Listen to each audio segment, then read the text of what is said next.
相談もせず勝手に決めてごめんなさい。でも私たちの出会いはきっとあなたが嫌いな未来を変えられるはずよ。私はそう信じているわ。よく考えるの。あなたはこれから誰と共に歩み、どのような未来を選ぶのかしらって。バベルはあなたたちの温かい家になるわ。養路から取り出した小さな火花はいつの日かきっと多くの人にぬくもりを届けるでしょう。アーミヤ、私は残された時間をあなたと一緒に過ごすわ。あなたの成長に寄り添い、一緒にこの大地を見て回る。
危ないわね。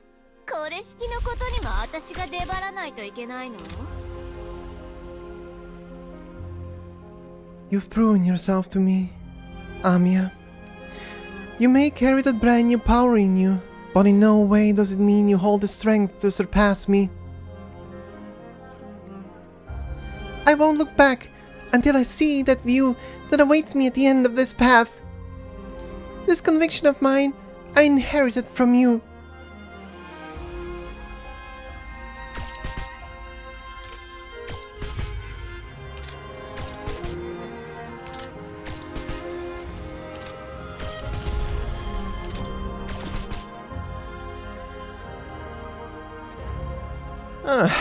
Thanks for that, Bunny.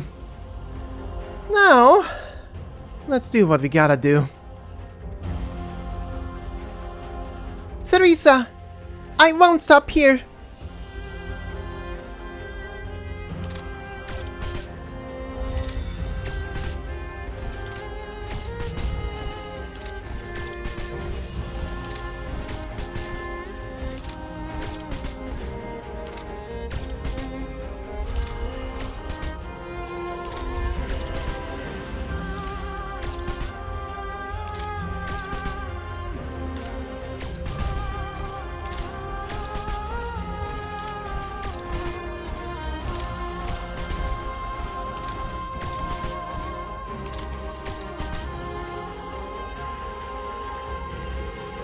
My power, my emotions, my determination.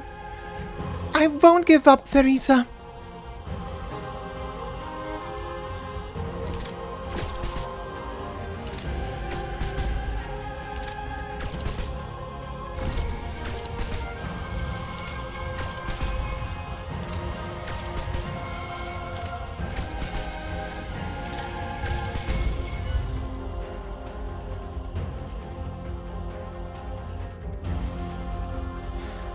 What a truly warm flame, Amiya.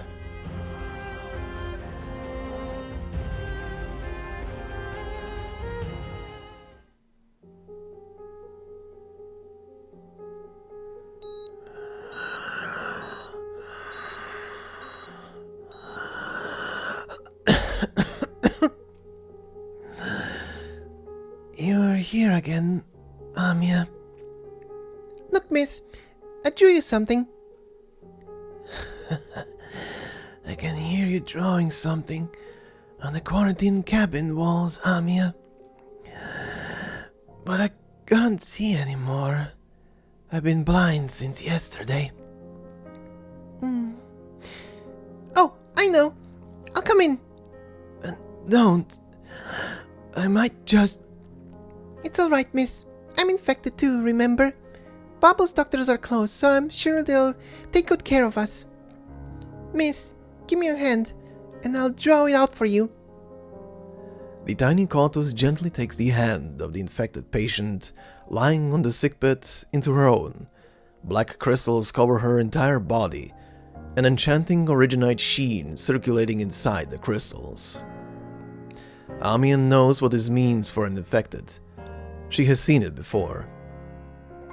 Her finger earnestly traces a shape on the patient's palm. You said the name you got from your parents is a flower you've never seen. I went to ask the doctor and Theresa about it, and they brought me to see the real thing. Can you feel it, miss? I'm drawing it on your palm with my finger. Your name is so pretty.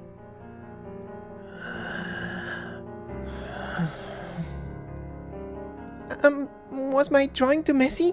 I can try again. Little bunny, don't I scare you? Huh? Why would I be scared of you?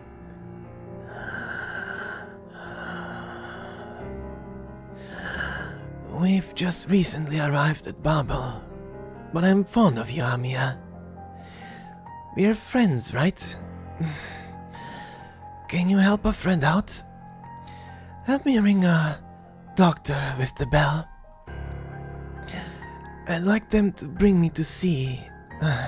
no, to touch those flowers.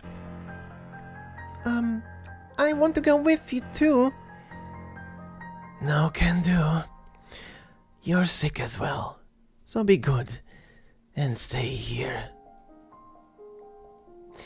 Then I'll wait for you to come back. The infected patient says nothing, and only rubs Amiya's head. Amiya sees the patient trying her best to bear the pain, and the shiny Iridium crystals on her arm. Amiya, you had just followed the doctor to Babel then.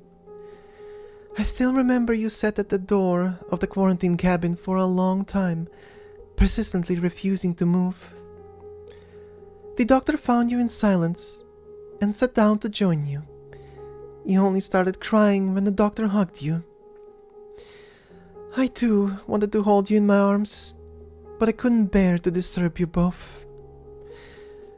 Amiya, you're a bright child. You knew that infected would never return.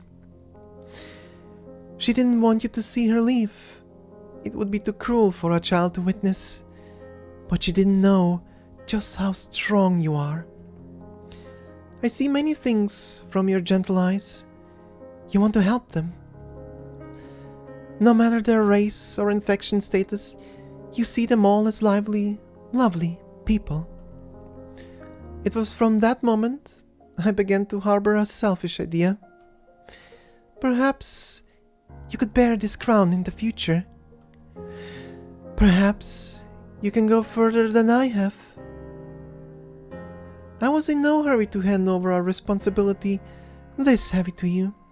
I thought I had the luxury of time to be by your side as you grew up. I'm sorry, Amiya. I broke my promise.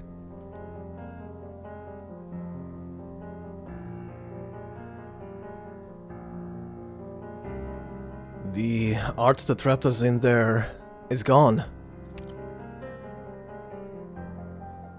Theresa's aura is fading away. Dr. Katsit, is it over? Is it all over? But what about Amnanam? I'm sorry, Doctor. I didn't find any leads to the primordial Originium from Theresa. We were one step too late. Amnanan is no longer here. The first Originium has been sent away. So you've noticed, Doctor. Can you still see the top of the spire now? Dr. Kaltzit, aren't we standing on... Those huge white pillars are still extending downwards. I can no longer see where they end. I'm afraid the dust isn't going to settle so easily. Wait, where's W? These threads are such an eyesore! There she is! Bunny, help me out! Everyone's saying she's gone, but I have to see it for myself. Pink white threads fork out like branches, attaching and growing on the white pillars.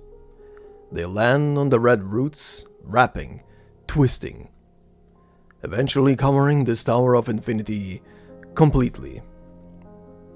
Amiya, I'm not going to regret like I did back then again. At the very least, I hope this time... I know. The same goes for us. Amiya walks to the silk-wrapped roots, gently touching the soft matter. Sparks of flame drop from the hem of her skirt, leaving clusters of fire in her path. The flames under her do not extinguish easily, but spread to the threads. They continue to climb, replacing the fractured white threads as they wrap around the only tower standing between land and sky. Threads flutter and fall to the floor. They quickly cover the roots, like a garden in bloom by wind, with flames burning within. Theresa sits among the flower-like flames, leaning on the roots as she looks at the golden ocean in the sky, coming to a calm. Amiya, you're so much stronger than I imagined. How warm these flames are. Flames that burn away all decay. You've really done it, Amiya.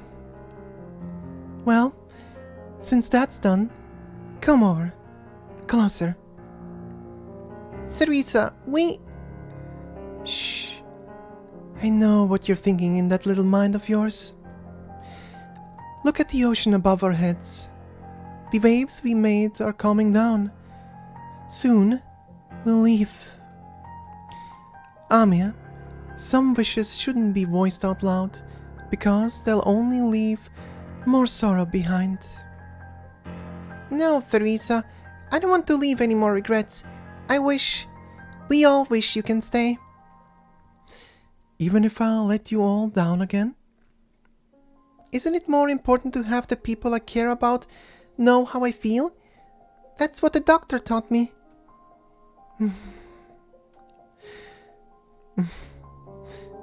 You've truly grown up, Amiya. I'll always be with you, Amiya, as I promised you. Originium no longer contains the slightest bit of my own information, but I'm sure you won't abandon the ideals I once hoped for. Is there no other way to let you stay? To save me and end this war? There is no one on this land that will manage to realize every single wish. That includes even the Creator. Amiya, do not lament over the dead. Exercise more concerns for the living, especially those who scoff at the notion of hope. But for now, before we leave, let's quietly... Your Highness! Sorry, I just couldn't keep it in anymore. Oh, W? Is this a hug from you? Your Highness? Your eyes. I can't see clearly anymore. The information flowing, holding this body together is fading away. But I still have my sense of touch, and I can tell you're not crying. That's good. Theresa reaches out and returns the embrace, gently patting W's shoulder. Your Highness, you don't mind? Why would I? I suppose worrying about that isn't anything strange coming from you. You haven't changed one bit, W. I can still remember our time back at Babel, when you were hiding in a corner with your camera in hand, hesitating to come forward. You saw me? Of course. Actually, I was even waiting for you to come over for a photo together. But you never did manage to muster up the courage. Your Highness? You saw and even remember that? Even taking a cheeky picture of me? Not just that. I didn't think the reckless mercenary from back then would grow into the woman before me today. The truth of how the Chernobog and Lungmen conflicts were actually settled, the mercenary group giving Manfred headaches for the past few years. And of course, your appearance in this place that shouldn't have happened at all. You can achieve so much more than you imagine, W. You should have realized by now, I'm not so divine as you believe, and you're not so insignificant. I don't care if you're consoling me or deceiving me. I'm taking it to heart. Your Highness, you really are always so gentle. When we first arrived in this damn place, when I saw you, I was so afraid. I wanted to make up for that missed photo opportunity, Your Highness. Camera, wait, when did it break? That damn caliccio! I'm afraid it wouldn't work here, even if it wasn't broken. W, I know you don't want to leave any regrets. I am the same. I don't want to leave you thinking I break my promises. What? I still owe you a name, remember? W belongs to departed Sarkas, and a cycle that should have ended. As I said, you deserve a more fitting name, a proper name for a Sarkas woman like yourself.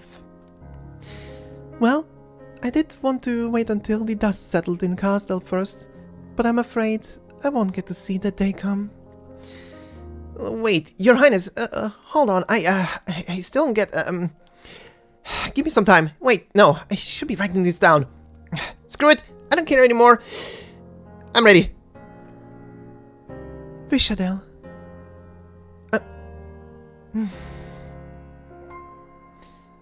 Will that be hard to remember? How could it be? Wisha and Del, right? Del means home, that I know, but Wisha... It means to wish. To wish for a home. Yes, Casdel's destiny. Could you witness it in my stead? But Theresa's... Casdel's future is in your hands, not mine, nor Theresa's. You'll understand when the day comes. Alright, Vishadel. Vishadel. It's engraved onto my brain forever. I'll never forget it. I like it. Sounds so much better than the name Soderer threw at me from his dictionary. That's it, Amiya. I knew in the hood. Hear that? Call me Vishadel from now on. And you better not get it wrong. Also, I just decided to head down to the military commission later and palm my name out with explosives. That way, nobody'll ever forget it. Or maybe the roof's better. I want the flames to spread so far you can even see it from Londinium. Vishadel. I know what you want to say. I'm not crying. I'm shaking because...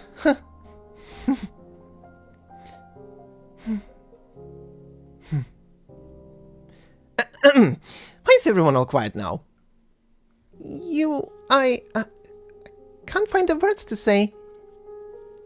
Go, Amiya.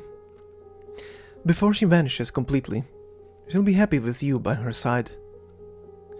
Even if she'll never admit it herself. Doctor, we may be standing against Theresa now, but I have to admit, she has achieved something beyond the limits of my imagination. I believe, as you are right now, should already have some conjectures in mind, even if you're missing your past memories. It has something to do with that mysterious person. Priestess. Theresa, our mission is far from being over. Yes? Have you already handed the first Originium to him? Theresa, this difficult problem you're leaving us with is truly... Calcit, things don't always go the way we want. All we have done is to do what we should. Nothing more.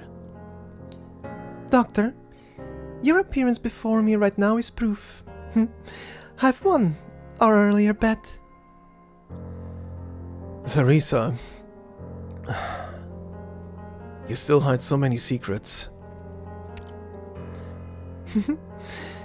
Doctor, allow me to instill a little bit more suspense. You're still not ready, even now, even if all of you've surpassed me. See the ocean waves billowing? We don't have much time left. I always knew our reunion only meant another parting. My dear Calcit, since we're all clear about our respective endings, why should we go through sorrow yet again? Can you come closer?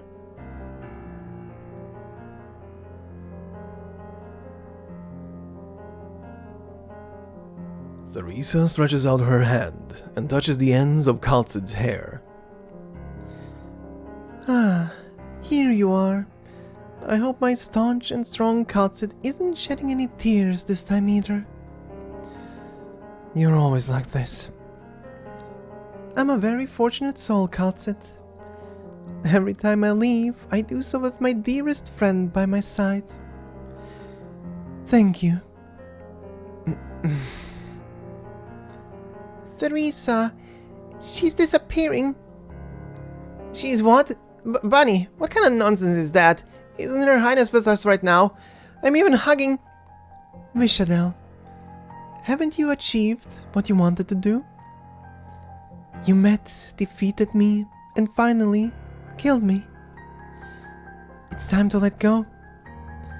I will leave without a trace and no longer exist anywhere you can see.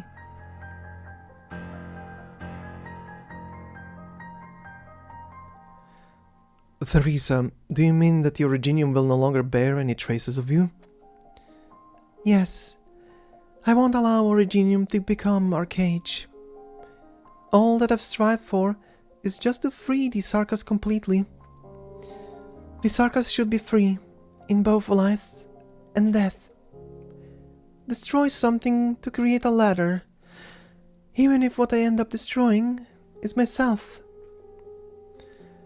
You're so different from the Theresa I had in mind. Dr. Jacob, this is our first meeting, isn't it?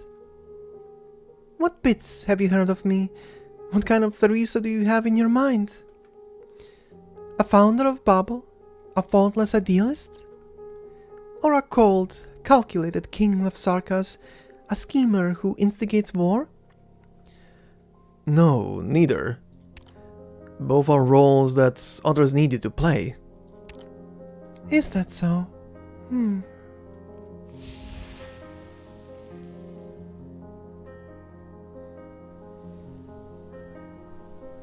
I didn't think we'd get the chance to say our farewells so peacefully. This is, I've never been here before. A friend bid farewell to me here a long time ago. I witnessed my friend's death, and from here I began walking towards my own. I like this place. But it is also somewhere I cannot reach or visit, ever. It only perpetually exists in the memories of the void, unreachable throughout my whole life. Dr. Jacob, what kind of person do I seem to you right now? Someone who would do everything and anything for the fate of their people. Is that so? Quite the interesting answer. You and me, past and present, what is gone and what is to come. Time seems to hold no meaning here. Perhaps we have already said something similar at some other point in time. But what you say isn't completely baseless. I was once warned about my future, but I was clear this was my path to tread. I wouldn't give up, no matter if I lived or died, regardless of place and time. However, the very same words coming from you hold no irony at all. Thank you, Doctor. To be honest, I can't give you a proper evaluation. You're still a conundrum to me. You're cautious, still hostile, and wary towards me just like you were back then. Of course, we stand now on opposing sides like we did before. But no matter, you merely haven't had enough time to figure out each and every single enigma there is. A pity we always have our chats, but the clock is ticking down so fast. I heard so many stories about you on Rhodes Island. You've done so much, and you still have many regrets. My mission is over. Many years ago, you and Kaltzit pushed a door open for me to a wider world. But I was already a sovereign of the Sarkas. I bear their suffering, their fate. My ideals and vision may transcend that sky of nothingness, but the weight of reality still pulled me back down to earth. I was already convinced back then that a person who could change the Sarkas or even the future of Terra itself was absolutely not me. It has never been me. A close friend who I trust the most already predicted this end. And that person is me? Doctor, give me your hand.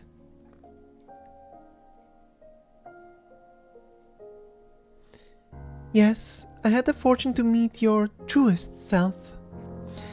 That person was wise, gentle. Though bearing with the heaviest of duty and wearing the strongest of shackles, that one never gave up hope, ever. I'm gratified. You stand alongside Kaltzit and Amiya now, and so I believe I made the right choice back then. The choices we made on our own have also determined the path to where we are now. Our original meeting in haste was just like this parting between two strangers, was it not? I can't sense any resentment from you.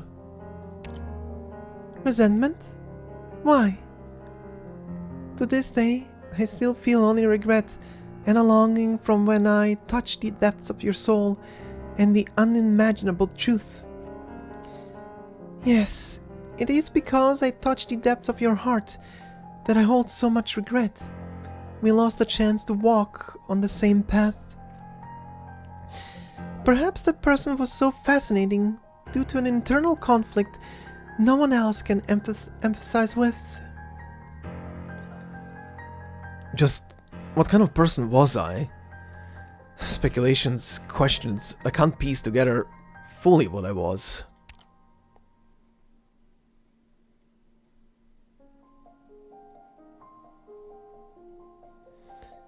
Haven't you noticed? You don't doubt your decisions now. What shapes your true self? Everything that you've experienced or your already concealed past? Look at where we are, Doctor. Those silent memories and the truth of everything, are they not by your side?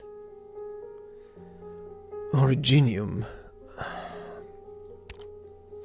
Past, present, future. Time is no longer defined by the rules we find so familiar at the end of Originium.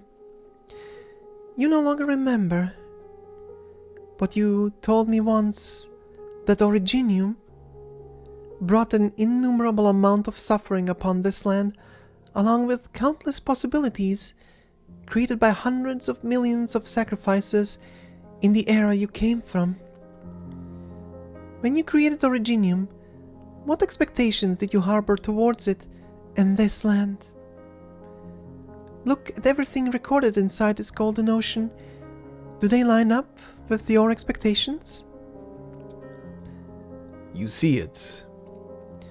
Ursus's Inferno, Kerak's Wind and Snow, Iberia's Tides. A torrent of information rushes past you in units of civilizations from time and space since time immemorial. You suddenly realize all the questions I have, all the past I forgot, can be answered and found in this field of Originium. No. You retract your hands. It is all that I've gone through that shapes what I am today, and not my concealed past. You always have a pleasant surprise in store. Doctor, we managed to meet once more while I lie deep in the sea of information after our parting. It is my past, but it is your future. Though you might still be on a path to find yourself, you still want to prove to me that you're just as I always have been. How I wish I could see you find the answers with my own eyes, but I'm sorry. I can't go any further. Doctor, I have to go, and so do you all. If you have no intention of being trapped in this infinite nothingness for all eternity, that is. Goodbye, Dr. Jacob. My dear friend, whom I've never met.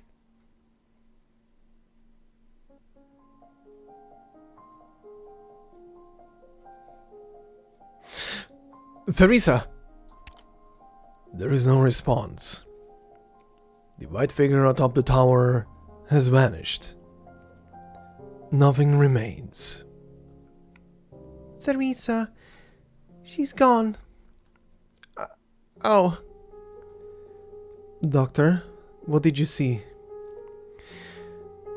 Theresa told me what kind of person she was, what kind of person I am.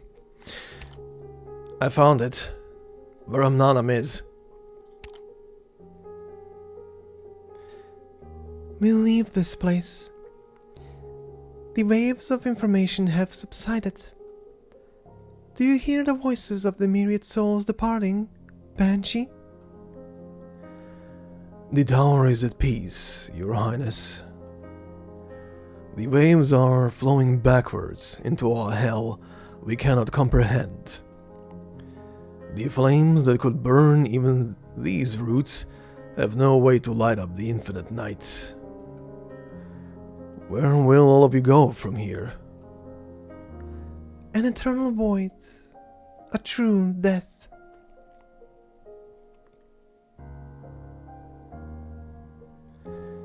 We will no longer stay on the other side of Fennel. Logos, you should get more used to being called by this name. You've made your choice, the choice of a Rhodes Island elite operator. Logos stands on the endless flow of information, his own figure leaving its mark on the vast ocean. The slender figure on the other side stands in silence. Ripples cause her silhouette to waver, no longer clear. When I heard you sounded the knell for yourself by the river, I was already waiting for an old friend to appear on this side. A pity Lakeramalin is still unwilling to involve herself in this war. Mother, she did indeed rescue me from death. With an ingenious method, but one befitting her former character, she has also made her choice, as you have. I saw you confronting the myriad souls, no less impressive than the time your mother and I stood side by side in battle. I'll have no way of seeing her again. Say farewell to her for me, Logos. Your Highness, your figure is fading. Departure is also a form of resistance. This is what we've chosen for ourselves. Originium shall not cage us here for eternity. I don't understand. Where did the cage come from? And what do you seek for? There is no need to comprehend it, Logos. You need only know the trapped myriad souls are now dissipating into freedom via a complicated flow of information impossible to parse. No longer readable, recordable. A true death. All kings and heroes will no longer respond to my words, and no longer will anyone be on the other side. Your Highness, will the myriad souls still exist after today? No. Will there be ferrymen with an array of torches lighting up the other side? No more. Then where will our kin go when they leave us? I don't know. I'm afraid it's too late for me to find that answer. I've walked to the end, and the truth of civilization lies before me in fog.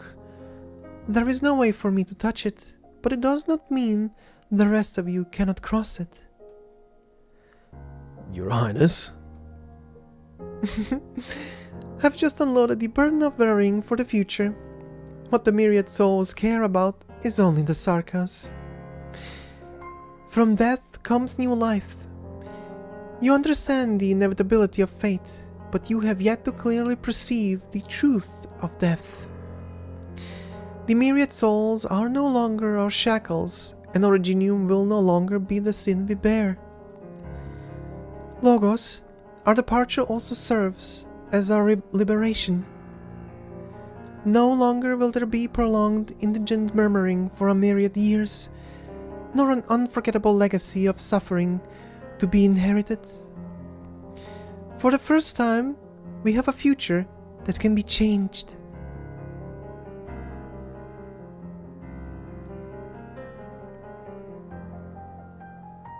For the first time, we have the right to choose.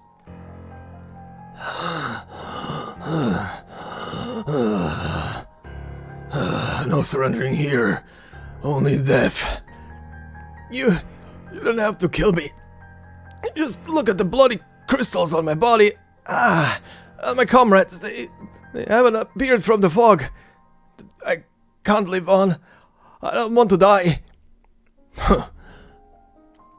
The mercenary's blade stops right before it makes contact with a dying soldier.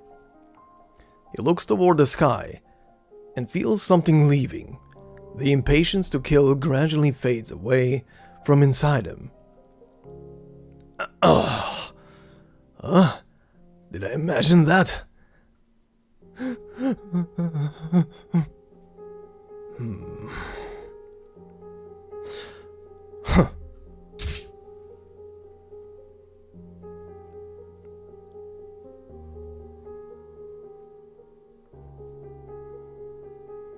The Sarkas will no longer need to live for the shackles of history. We will live simply for survival, resist against suffering the exact same way as everyone else does on this land. No, my ball of yarn! Caught you. Careful, Paprika. Thanks. You can put me down now, Ines. We'll find a way to rescue Amiya and the rest, so don't panic. Your life is worth more than these few balls of yarn. But my Nana gave them to me before I left home. Wait, did you feel that, Ines? Feel what? A pounding in the depths of your soul. I was concentrating on the skeleton. I need to make sure it stays somewhere safe. Somewhere no one can locate or affect it. Paprika, What did it feel like exactly? And will it affect any future plans? I can't say.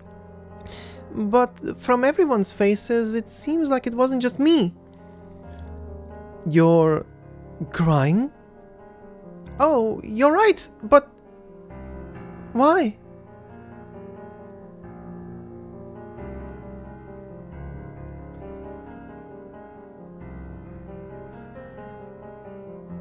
But what about you? Me? The same as every other Sarkas. Depart, dissipate, die. Please continue accompanying Rhodes Island on their path. There is no need to doubt your decision. Thank you, Logos. Your Highness, perhaps you may share my doubts on whether the myriad souls' departure will truly allow us to bid farewell to the past. The other side will be bare, but where will the plague of death from this battlefield send the souls of our kin to? Your Highness, I will witness our end in your stead. The ferry is no more, so I shall guide the souls. If they have nowhere to go, I shall be their boat. My voice will set the torches on the other side aflame, and I hereby vow, only when I no longer hear the roaring of my kin on the other side, when our compatriots can rest in peace on this land, will the knell cease to ring. Ripples form on the golden water as the myriad souls respond. Kings and heroes, regular spirits or resentful wraiths, they leave with haste. Traces of the Sarkas existing within Originium dissipate. Now, please allow me to send both you and the myriad souls off. An elegy sounds from his lips as he readies to walk over the water. The young banshee sends the myriad souls off.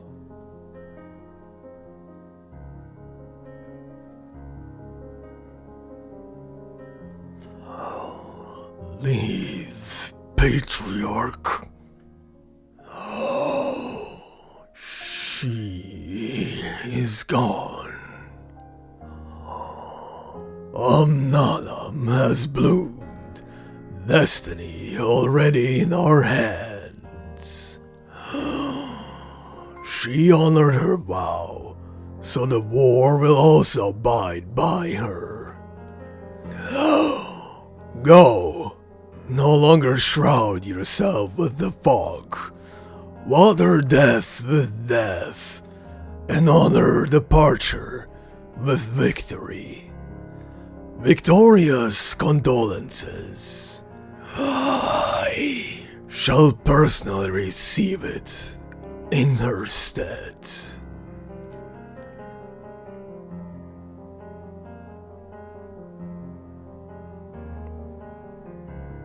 The blue foul beast pecks at the tears of the white horned demon. She caresses the foul beast's feathers on its brow. Can Nightingale's inherently empty soul feel the pain of that departure? Liz, do you feel that? The throbbing in our souls, lamenting whispers echoing in our minds.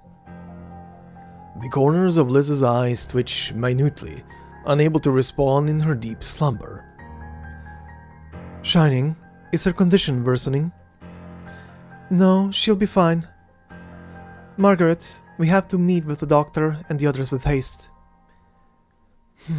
Is it because of that thing transforming in the sky earlier? When it began changing, you started acting strange. Is this another Confessarius conspiracy too? No, at the very least, he will be unable to involve himself in this matter for the time being. Though it definitely has a link to his schemes. Every Sarkas has probably felt it, the departure of someone extremely important to us all. I can't fully comprehend what exactly you're talking about, but any new accidents in our current situation might affect how the war will go. You're right, the doctor and the rest should have more pivotal information on their end. There is no more time to waste. Let's go.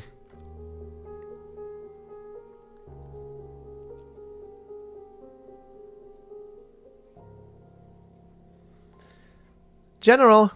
General! This place is... We were cleaning up the battlefield when we so fortunately found you. General, we failed to recapture the life bone. Am I the only one here?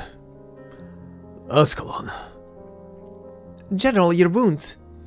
We'll bring you back to camp for treatment right now. No. We missed our chance, and time is no longer on our side. Our top priority now is to return to Londinium and discuss our next move of our plan with the Regent. Contact the spy sentries ahead to cooperate with us, and prepare to cross this war zone. General, look at the blood dripping non-stop. You're in terrible shape. The military commission can't afford to lose another high-ranking officer. I give an order.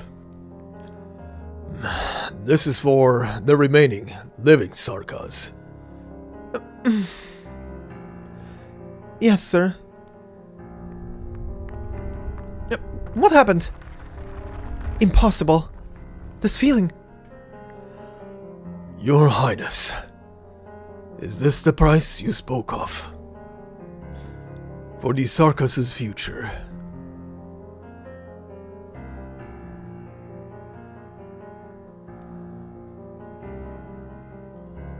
From today onwards, there will be no trace of your existence anywhere, even within Originium. The gods, or the arrogant being professing to be the creator. Will you see them at the end of your path, Theresa? After I felt you brushing past me, your voice has turned harder to hear. All I hear now from the void surrounding me is muffled, vapid noise. The path ahead is clear, and it's time for everything to end. Theresa. Can you still hear my voice?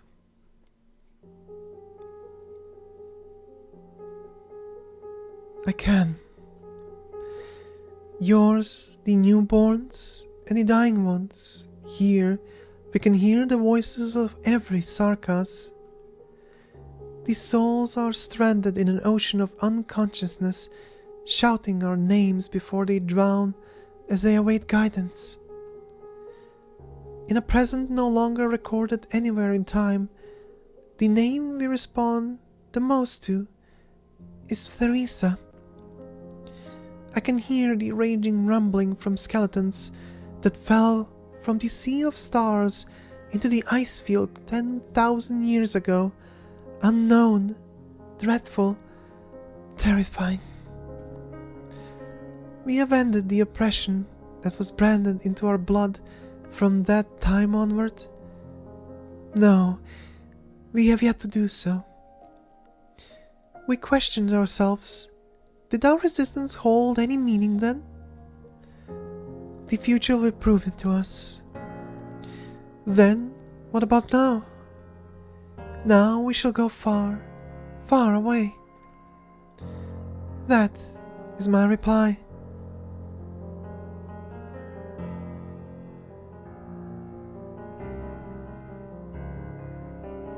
The myriad souls who never gave up resisting until they completely dissipated did one last thing for the Sarkas within the Originium.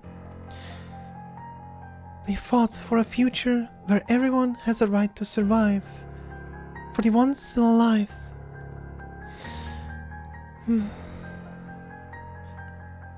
Onward, everyone.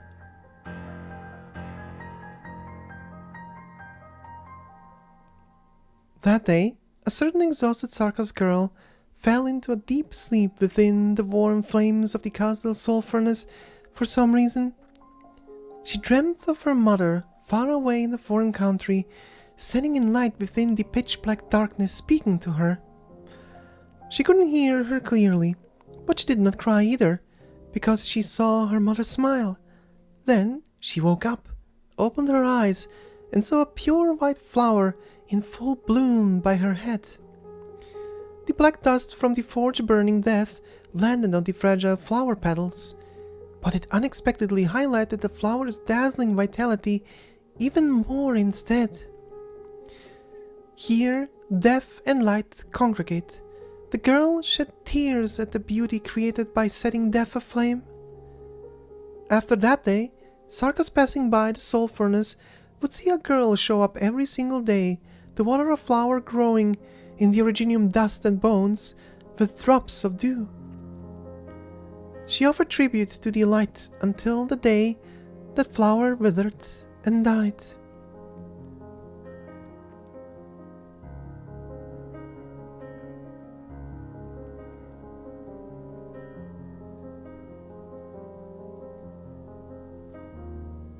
Is that how the story ends? Why is it so sad, Theresa? Sad? I actually see it as a happy tale of hope arriving, Amiya. The flower withered, returned to dust, but the seed of new life has already been sown. Did the Revenant get left behind? No, the myriad souls never took in revenants. Even if he regathered his thoughts, his intrinsically originium influenced self cannot be reversed or changed. So he was never to depart with the myriad souls. So Her Highness never planned to take him away from here either? I have no way of knowing. Huh! So it's not like Her Highness can't lie. I didn't expect you to end up in my hands, old fossil. There is no reason to harm him anymore, W. I told you to call me Vishadel. Relax, Bunny. I'm not going to smash him to bits. I'm just taking him away with me. He already died once, so it's not hard to guess why Her Highness let him remain here. Up till her death, she always craved for the Sarkas to unite, so her plan for the Revenant is super simple. To first live like people. Well, even if he no longer looks anything like one. You don't have to set everything on fire. Your mission ended a long time ago. So leave the rest to more capable people. Like me, for example. Just stay in this weapon for the time being, yeah? Do you still remember the story about the puppet, Amiya? He went into a river of tears and sank to the riverbed. Grief, despair, but it doesn't mean it's a true ending set in stone. You can always continue a story for as long as you want. But what's more important is the storyteller. The storyteller? Are you talking about yourself, Theresa? Me? No, Amiya. I'd prefer the storyteller be you.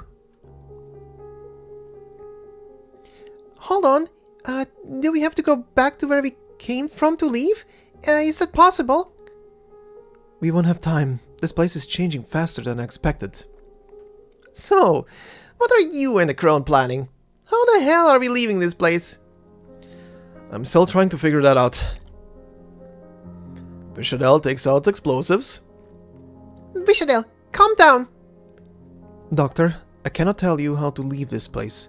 The secrets in here are beyond even me. But I believe Theresa definitely mentioned a piece of key information to you. Now what? Doctor Katzit, these roots are breaking apart and floating upwards?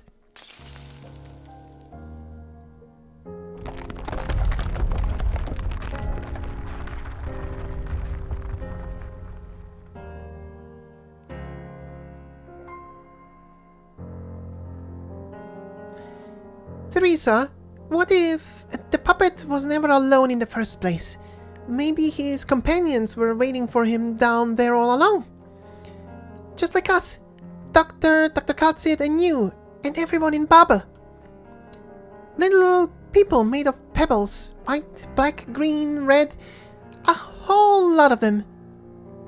They'll surround the puppet and bring him far away following the fierce river waters. But where can they go?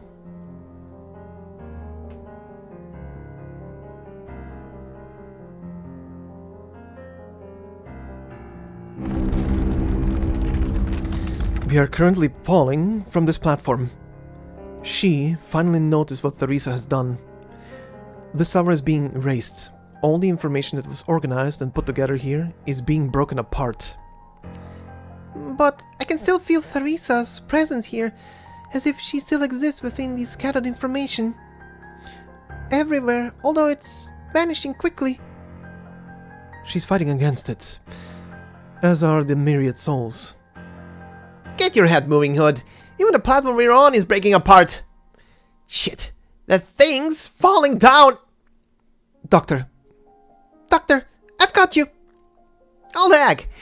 Your little freak isn't here to help you, so stay still, unless you want to fall and shatter into a million pieces.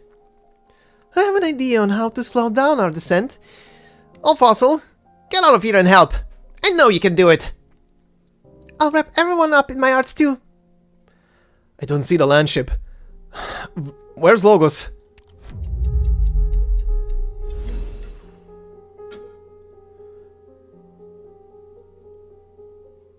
The land ship got swept away with the ocean waves when it was coming to a calm.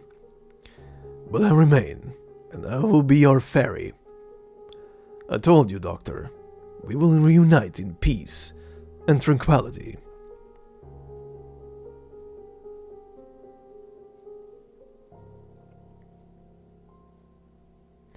I got it.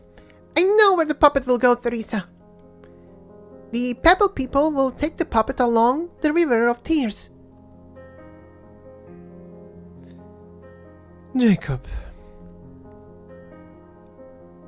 Even if they get dizzy from the river's current, as long as they don't give up and stay together hand in hand, they'll never get lost within the tears of sadness. When you are truly confused by everything, you will remember the answers you seek were here all along. I think I figured out how to leave. Theresa, are you the one guiding us? Doctor! You and Amiya subconsciously raise your hands at the same time. Within the silent space, a familiar ship rises from the sea of information.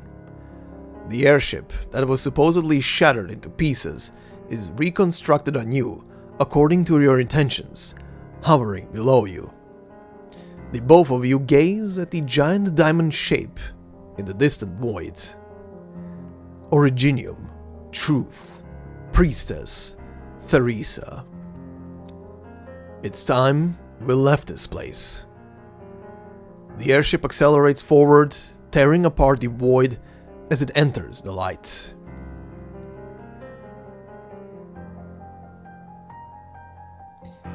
The puppet and his friends don't know how much time has passed, but they never give up, even though they're super tired. They share the same wish, and when the waters slow down, they seize the chance to float all the way up. They succeeded, and finally they saw a sea, a golden sea painted gold by the sun. It turns out they didn't just cross the River of Tears, but also a vast ocean they didn't know about behind them. They set foot on land once again.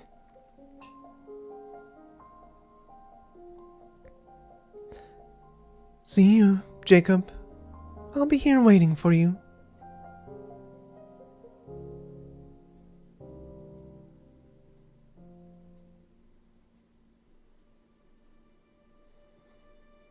Alright then, a belated hello, welcome, and welcome back. So then, once again, very similar to Babel, I decided to do a very special kind of opening for this episode. Considering the beginning, where we started and everything, and how long the cutscenes are, I would have already skipped the usual pre-ramble in this episode, but when everything was done and recorded and I heard the voice files, I was like, yeah, I think I know what I'm gonna do with this beginning, so there you go. Now, for anybody who is listening to this voiceover without playing the game or is not able to play the game, but is enjoying this, if you're wondering where the voice file came from, yes, that is Theresa's JP voice, and you can find that in the secret place in the top left there that you can see on screen right now. That thing unlocks once you complete 14-23, which is the next cutscene that we're gonna go into, which is technically also the final cutscene before the bonus cutscene of this chapter of the story. But the secret place contains a couple of voice files, which will be later in this episode, all of them, including a bonus one that is sneakily hidden in there. Well, I say sneakily. I didn't notice it at the beginning, I'll be quite honest. But there's a couple of voice files in there. We're gonna go over all of them, but that will come later in the episode. So two things before we head into the next cutscene. Very quickly, number one, thank you guys as always for watching, listening, leaving likes and comments and such stuff. Much appreciated as always. And number two, when it comes to the rest of this episode, obviously we're gonna continue with the next cutscene, proceeding into the special cutscene, proceeding into the voice files, and then into a cutscene that is not part of this chapter but has to do with this chapter. It's pretty much an epilogue, aka we're gonna go over the operator record for Siege, which is, in all intents and purposes, I believe, even though I don't know, of course, it feels like it's a stopgap in between this chapter and the Siege Altar story that's gonna be releasing in a couple of months, like 6 months from now, roughly, putting it roughly, and definitely feels like it's leaving it up for that part, but you'll see when we get to it. Now, one major thing I want to point out as well, this whole episode, the only react stuff in this episode will be reacts to the trailers. Like I promised in part 1 for this whole chapter, I will be doing reacts to every single one of the major trailers outside of the music stuff, but the major trailer for this chapter, the trailers for W, the long animation for W, PV4, and I think there was something else, but I can't remember from the top of my head. I have already recorded them. You're gonna see them later in the video. But when it comes to reacts around this chapter and thoughts and everything, or rather this specific episode, all of them will be in a separate video. Now, why? Because this video would have been too long, pretty much. I'm gonna keep them as raw files. Well, I say raw files that will be still spliced together into a single thing. You can find the link to the video down in the description, or sorry, not in the description, in the comments section below, in the pinned comment as usual, where the timestamps are in. At the bottom you will find a link for the video. The video is privated, so you can only access it and find it on the channel through that link. So keep a lookout down in the comment section. And considering it's privated, of course, comment section will be disabled by default, and likes and dislikes and stuff like that. So if you want to leave comments, come back to this video and leave it here on the main one. Apologies for the inconvenience, but again, this video would have been stupidly large if I would have included every single little bit of like reacts and thoughts and opinions that I've said over not just the cutscene that you just watched, but also the next cutscene and the cutscene afterwards. So I will leave it as raw files. You can enjoy it there and hear the whole thing. I know it's pretty much rewatching everything again, but if you want to just hear my reacts, if you already know the story, you can go to that part and see it there. But yeah, apologies for the inconvenience. It's just easier to do and not make a video that is too long. Just stupidly too long. But yeah, anyway, let's proceed with our program. And that is with our cutscene here, 14-23, titled Night Goes Gentle. And it says, even death may die. Let's begin.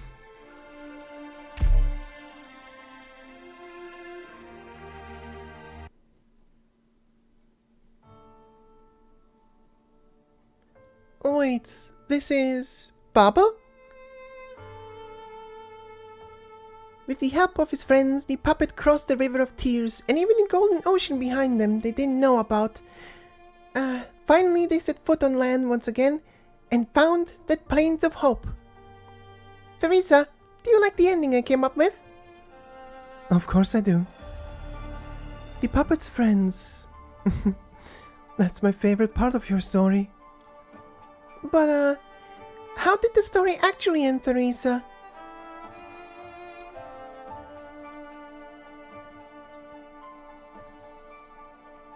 Theresa?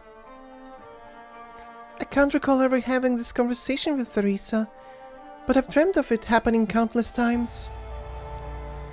It meant the story would finally get an ending it never had, and that the storyteller never left. I want to tell her I already have the power to change how the story ends. The question I wasn't able to answer back then, and the answer I found. I am willing and able to bear this crown.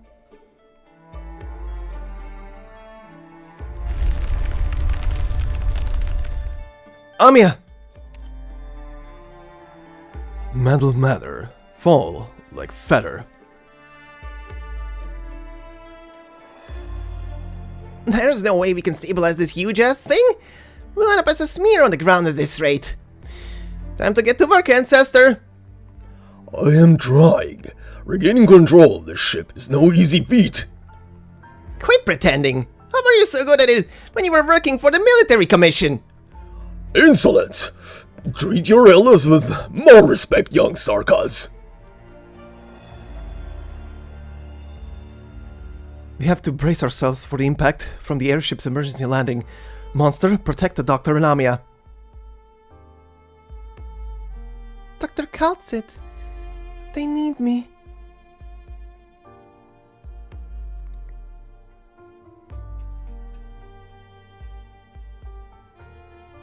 Amiya, the puppet's friends never give up on him, no matter how they suffered. Whenever the puppet needs them, they'll show up, catch him, and walk him through his troubles together. That's what I wish for too. I hope I'll always be there whenever you need me. She's looking at me? Theresa? But what we go through, things don't always go our way. Some of the little puppet's friends will get lost while on their journey. But their collective memories will accompany their little puppet friends to the end. Amiya, I will always be with you all, regardless of what form I take. Theresa, are you leaving? What are you saying, Amiya? I left long ago. What? You're not Theresa. Amiya, the memories in your dreams are warm, but you should wake up now. Return to your companions, Amiya. They need you. Your journeys have yet to end.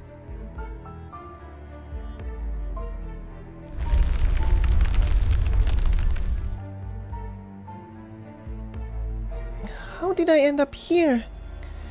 We just left the assimilated universe. I remember the airship returning to our familiar sky, originium crystals covering the entire ship, receding like the tide.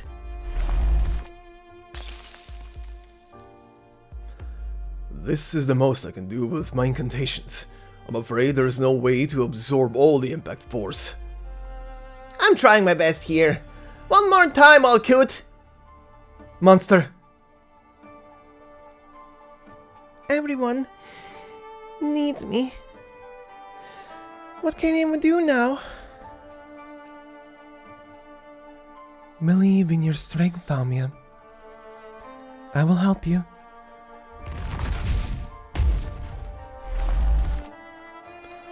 Every inch of the gigantic ship vibrates in a metallic shudder. The airship's speed of descent slows down once more. She uses everything Theresa has taught her with all her strength to prop up the monstrously huge vessel.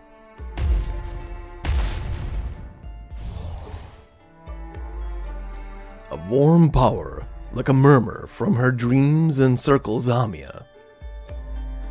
She feels as if that person who left has returned, hugging her. Theresa! I'm here.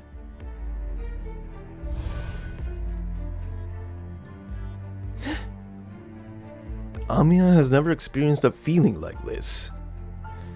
The civilized Terra's power enveloping her, abundant and warm. Is this an illusion, or is she still dreaming? Theresa? Is that really you? Well done, Amiya. You have to believe in your comrades and your own strength too. We'll descend slowly.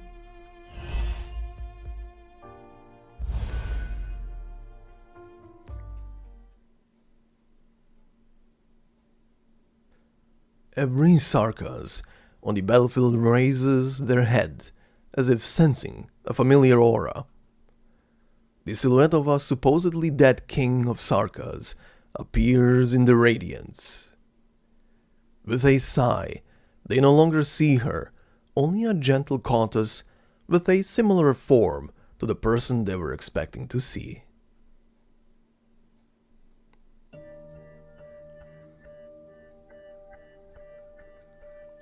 We landed safely, I guess.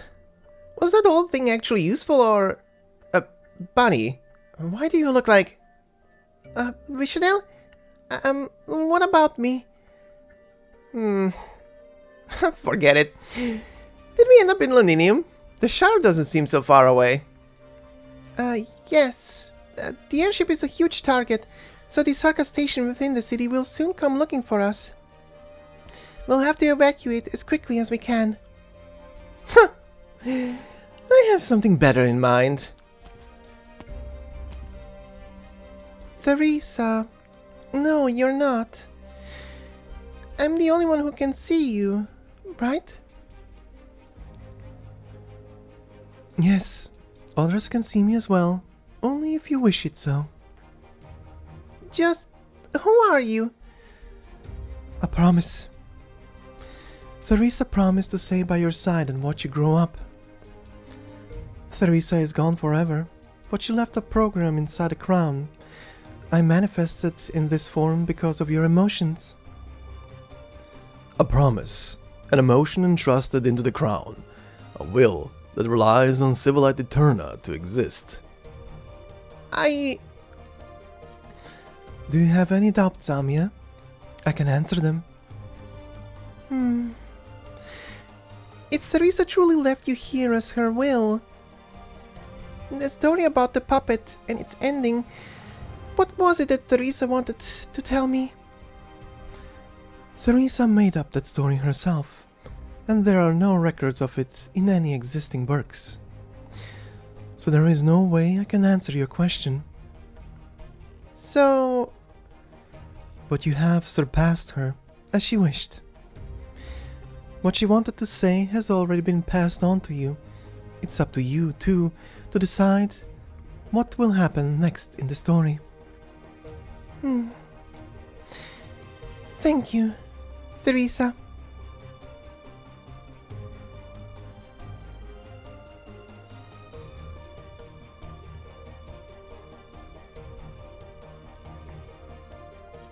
Did you guys see that? The Sarkas airship fell from the sky! The clouds! They're scattering! The Sarkas can't control the storm anymore! Amiya and the doctor did it. No matter how short or long this moment of safety lasts, we must seize the opportunity, capture Silver Rock Bluffs, and advance towards the city walls. Root the Sarkas.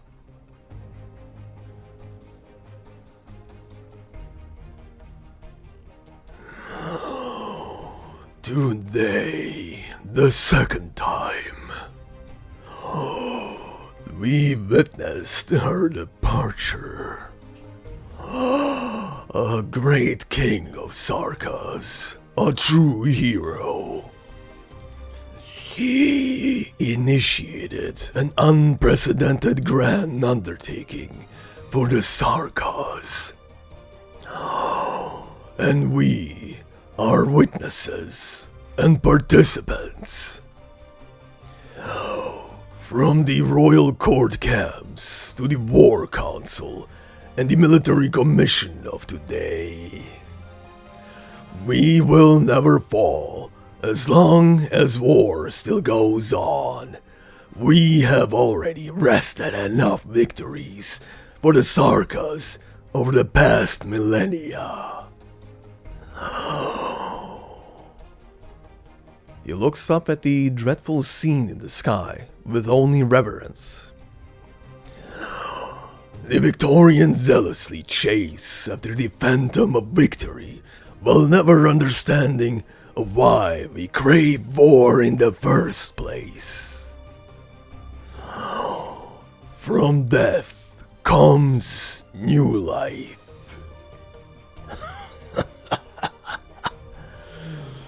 This war has sated me.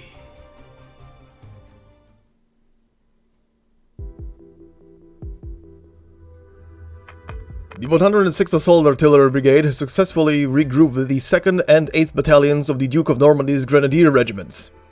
9th Battalion Armored Corps and the Exemplars have seized control of Hill 92.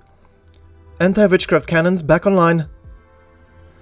Mid-range communications has been restored.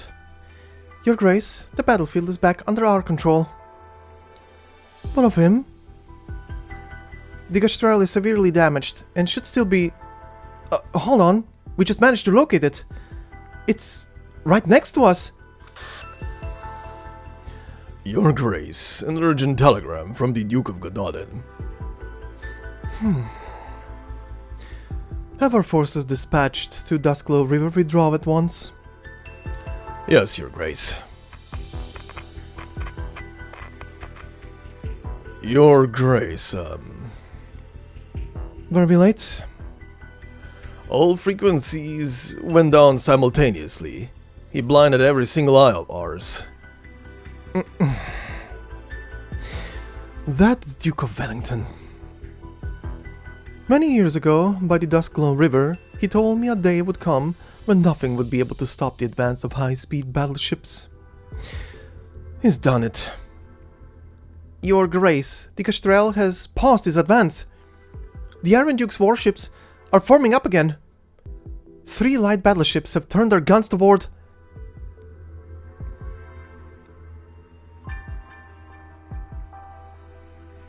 Isn't that the Duke of Wellington's ship? But what the bloody hell are they doing? The Sarkas have only just retreated, but he wants to start another war with the Dukes right away? Has he truly gone mad? The dead, that fire in their eyes. The nearby Edgden Hill stops in his tracks. The purple fire leaves from his eyes, floating to someplace higher, further away. The shadows and smoke enshrouding an entire fleet of steel.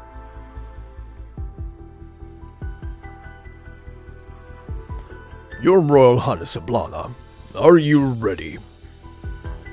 Anytime.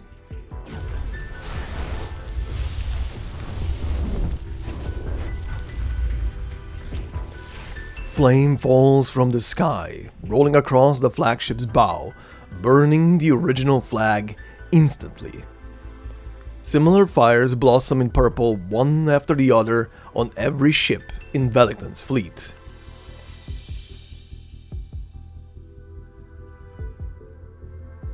Huh? What day is it today? What's with the fireworks? Heck, not just that. Isn't that the municipal building? What was that they just rolled down from up there? It's a new flag. We worked so hard just for today, you know. So, looks nice, doesn't it?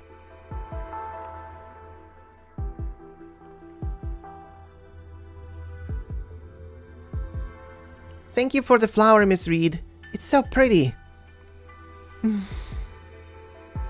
What are you looking at, miss? We are quite a distance from Londinium, yes? Could the ashes from the battlefield flow this far? A spark falls on the Draco's fingertip.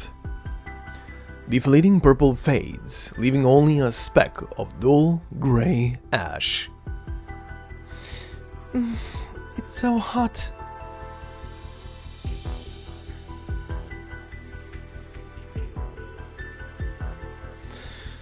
Tara, after a century, we finally raise our flag once more on this land. We have proved our strength to the Sarkas and the Victorians. Here and now, no one will be able to stop us, to scorn us.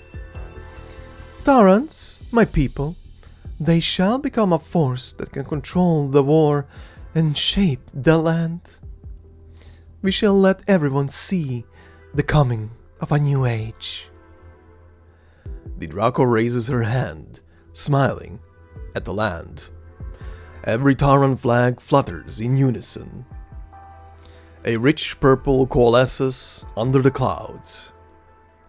Finally, it stands against the crimson storm and the still flickering golden light.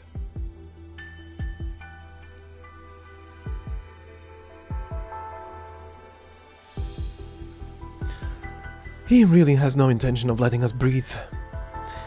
Wellington, do you truly hate Victoria, or... Your Grace, an urgent telegram from the Duke of Gododin.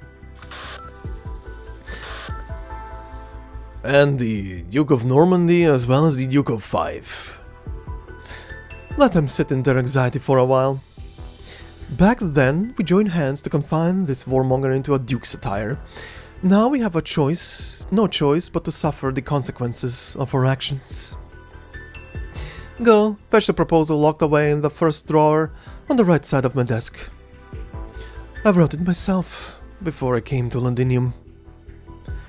Will the Iron Duke be willing to restart negotiations? No, that's not it.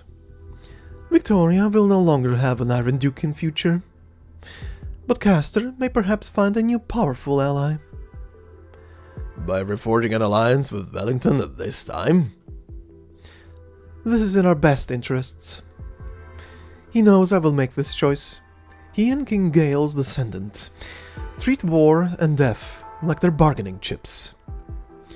We must recognize Tara's independence if we don't wish to go to war on two fronts at this critical juncture. Our soldiers and people will be furious once they found out about Wellington's betrayal. They won't accept our choice so easily either. Indeed. But what of it? The people have always longed for a hero that descends from the heavens to guide them. The Duke casts her gaze toward the battlefield below. The soldiers are excitedly chanting a name in the wake of their fresh, decisive victory. Exemplars. She certainly doesn't resemble her father. Other than her golden hair. Speaking of which, it's amusing how legitimate heirs to the Aslan royal line always support such dazzling hair that you can see it shine from afar.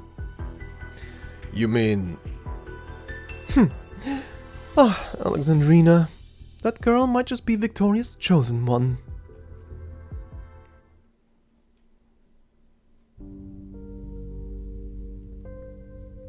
The Ducal fleets are restructuring their formation. They're slowing their pursuit? So that's why the cannons go quiet? What are they thinking? The Sarkas only just retreated, so now's the best time to give them a trashing. That's Gododin's frigate. They're approaching the wreck of Castor's flagship. Seems like he's taking the opportunity for a breather.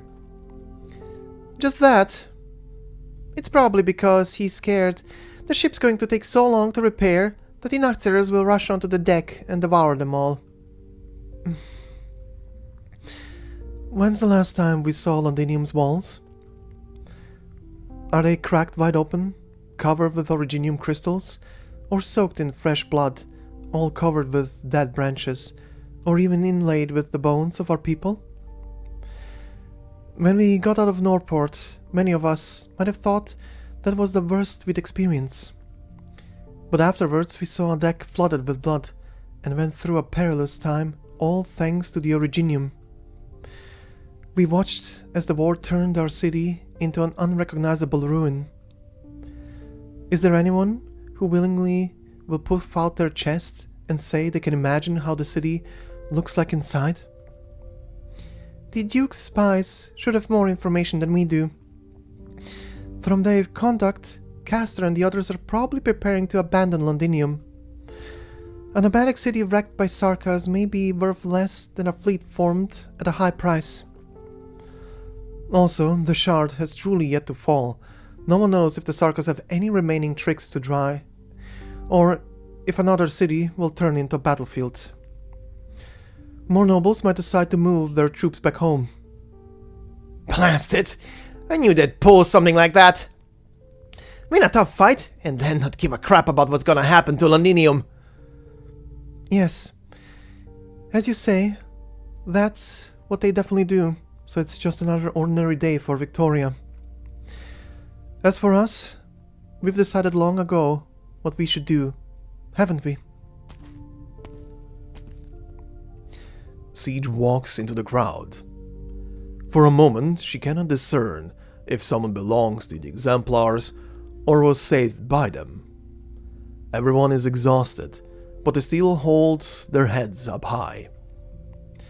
Siege knows she doesn't have to say much, because opened eyes will not close so easily anymore.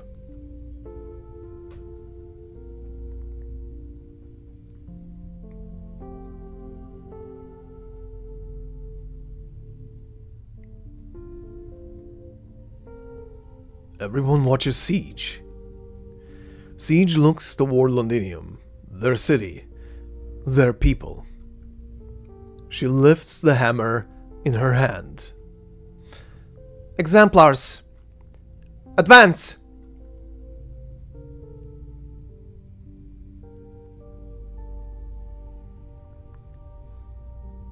Enough, enough!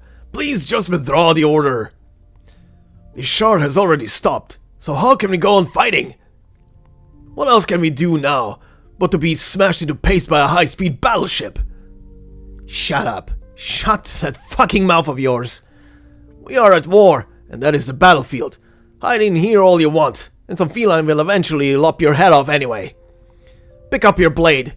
If we must die, we die with dignity. There's no other way we can go. What's going on? Who else could use the Royal Court's frequency? Whose signal is this? Hello? Hello? Can anyone hear me? Mishadel's the name. The one and only name granted by Her Highness the King of Sarkas, Theresa herself. Every Sarka still under the military commission's command? Listen up. I don't care if you came here after hearing whatever nonsense from Theresa's or some Royal Court geezer. I'm delighted to announce the war has ended, and you guys lost. But Her Highness says she wants to have every Sarkas return home. So, if you want to live, it's time to ignore orders from the military commission and do as this transmission says. Oh, I should have mentioned it earlier. This is Baba.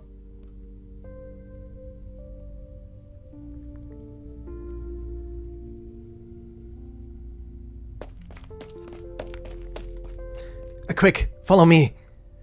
This path is safe. We haven't spotted any Sarkas for the time being. A transmission? Our own exemplar frequency. Misclosure! I'm listening. Turn the volume up. Some more. Everyone should be able to hear it now. Wow, did I hear that right? That siege lady did it. She brought back our people with her, and together pave a way home. We've sent a squad closest to their location over. Fang's squad is also on their way. She's the fastest out of them and can help us ensure the road stays clear. Right. Next, I just have to find a relatively safe spot for the rendezvous. No need for that. Misclosure, We're quite close to the city walls. Every maintenance access point is inside my head. Every member of the Self-Salvation Corps who pulled out from Londinium won't forget them. There are some very old passages the Sarkas definitely have no clue about. We can go home.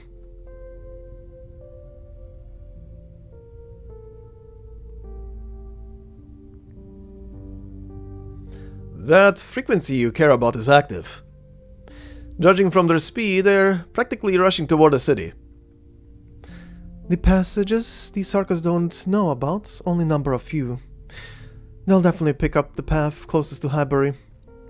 K13? Something happened in there before. Feist won't risk that with his party. It's probably K15. If they go through somewhere else, spread some news about munitions factory number 11 and figure a way to lure them there. Same rules as usual? Yes. Clean that path up as much as you can. And don't get spotted when we make a kill, yeah?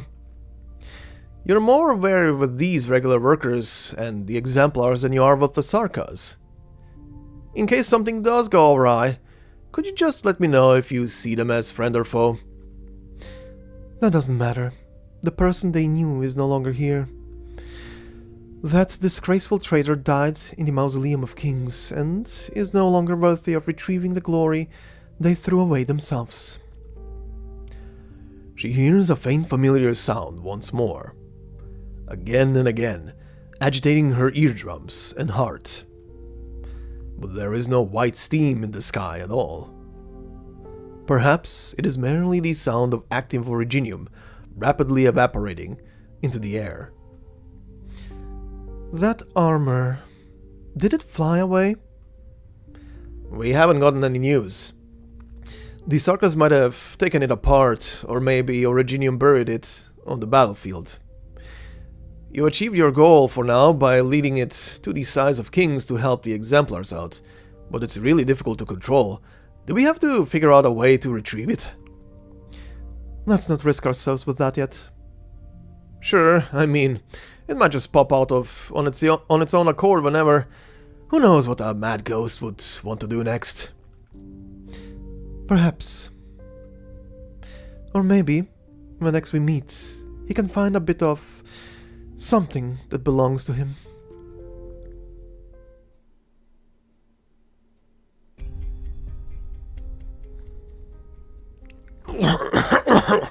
No, absolutely not.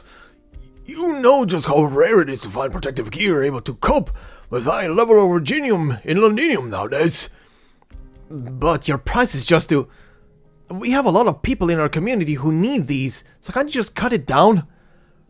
You just told me your wife and child have stones growing on them, and they can't bear with the pain. I'll be frank, me too. Every night it gets so bloody painful I can't catch a wink. I suspect the same goes for everyone in the city. These wretched crystals are growing wantonly on everybody. Not to mention those devils anxiously running amok. So listen well, my price is fairer than fair. You're worried for your health, but I have to plan for my future. Columbia's private sanatoriums don't come cheap. I know a director there who's a cunning scoundrel, and I only hope he doesn't con me out of my coin. I also have to pay my servants, my chef... What's going on? Mr. Hall, they're currently... Have these Sarkas found us? Hurry and get moving, and push out those paupers still clinging around the doorway to buy some time. Those devils can't tell whose lives are more valuable. No, that's not it. They're not Sarkas. Blast it. They've smashed in our warehouse wall. Navarro was rushing in to grab the goods inside and we can't stop them. What do I pay you for? Where are your electrical nets and heavy crossbows? I don't care if you attract some Sarkas, as long as you keep the goods safe. But they have fire on their side. But fire?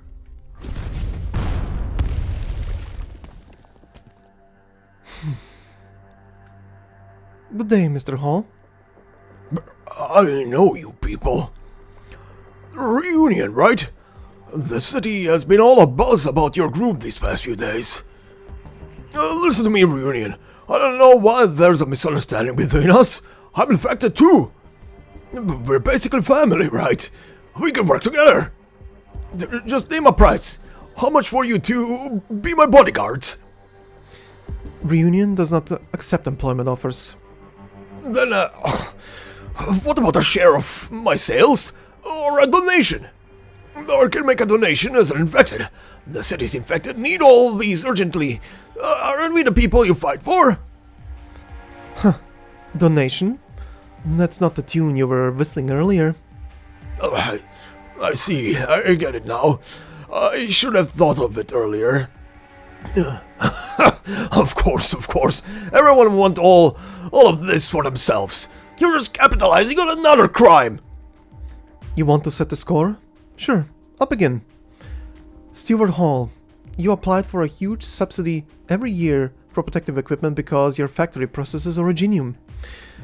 But your workers have never seen a single garb of protective gear you've accumulated.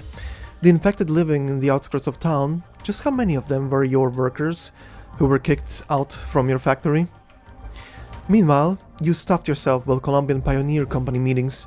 Failing to send all these gear out before war broke out in Londinium must have cost you a pretty penny. But you still thought yourself lucky. Londinium's done for. In the protective suits you almost deemed a loss came in handy once again. You... just what do you people want? Are you not a group that liberates the infected? Look, just look at these stones all over my body. Physical illness is not the source of the infected's suffering. It is injustice. Your luck has run out, Mr. Hall. Because Reunion is here.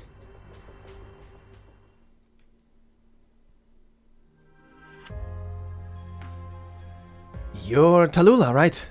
I've heard of you. It's all thanks to you. Just doing what I should do. This is a lot of protective suits we have here. We'll have to distribute them. Even if infection is inevitable for some, this equipment can slow the disease's progression for those already sick. At the very least, they won't suddenly explode into bits from continuous exposure in a high-level originium zone. But most infected chose to hide in their homes, so they wouldn't know who to ask for help, even if their condition gets terribly dire, right? So let us go look for them. Tommy, you know how dangerous that is. Of course. That odd thing hanging above the shard seems to be gone, and the sky seems to have lightened up a little. I guess the Sarkas are having some trouble. Our blokes are saying a huge amount of Sarkas are retreating into the city. They're also swarming the spots where that flying fortress fell. According to the current alert level, going out is practically suicide. Then you still... We were doomed long ago, right? I understand. My brother lives in County Castshire. You've met him. If I don't make it back, just give my wrench to him. If possible, tell him I was forget it. Tell him nothing. Also, Catherine, my stance towards you, Feist, the Cell Salvation Corps, and Rhodes Island has never changed. There is no meaning in saying that. What's happened won't change. But you can influence and change whatever's yet to happen, kids. Then, we're all good to go.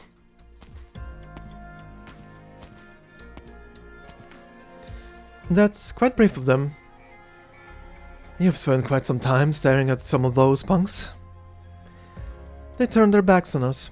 Reunion nearly collapsed because of traitors. These few fellas didn't shake things up too much. Is there anyone who has never been confused in their life? We have our own rules.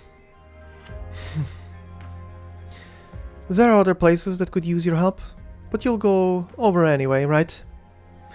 Save your strength, avoid combat, and get some suits from Percival, and keep yourself safe.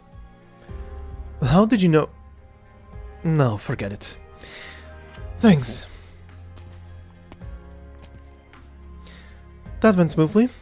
Quite a number recognized you, and you're fired, Tallulah. I already put the shackles back on. If only they could see my flames as hope. Now we have a literal city of infected. Can you find a shadow of your former ideals in it?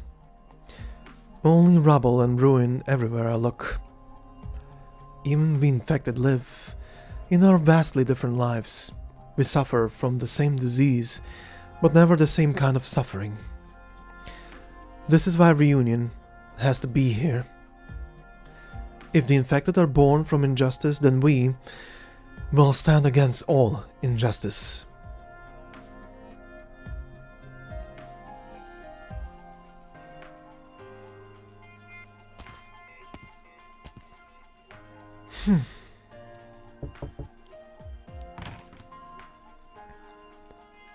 You're finally back. Are you hurt, child? These Sarkas didn't spot you, did they? I'm fine. Thank you for letting me stay here. I brought some food back with me. How are you feeling today? There's more stones, but it's fine. It doesn't hurt. An old lady like me never had much long to live anyway. But a group came by while you were gone. They're good people. They gave me a checkup, and I asked them to come back in a bit to examine you too. A checkup? Were they doctors? Rhodes Island should be in the city by now, but I haven't managed to reconnect with them. If that was them... Doctors? I'm not sure, but they told me to look for a place with flames if I needed any help. Flames? Oh, you're back. This girl has helped me so much. She's infected too, so take her with you for an examination.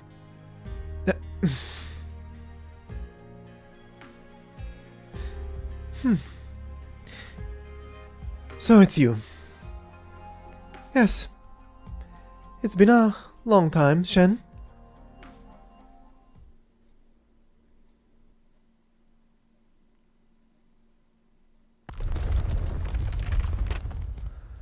The artisans who carved the giant statues here many years ago never could have imagined the guards of the royal mausoleum collapse into rubble due to the Sarkas, instead of standing for eternity together with Victoria. The Faramut skeleton emerges from deep underground, landing with a few lucky survivors. Ines, where are we? It's too quiet. We're not on a battlefield. Ines. Ines. Ines! Ines! Hodder is awake! Paprika? Where are we? Where are Ines and W? What's become of the battlefield now? Did they recapture the lifebone already? We're currently underground with many stone giants. Ines is W went with the others. Wait, hold on, that's too many questions at once. You recovered quicker than I thought. I thought he'd be more ruthless with you. What of him? Who knows? Ascalon might have already killed him.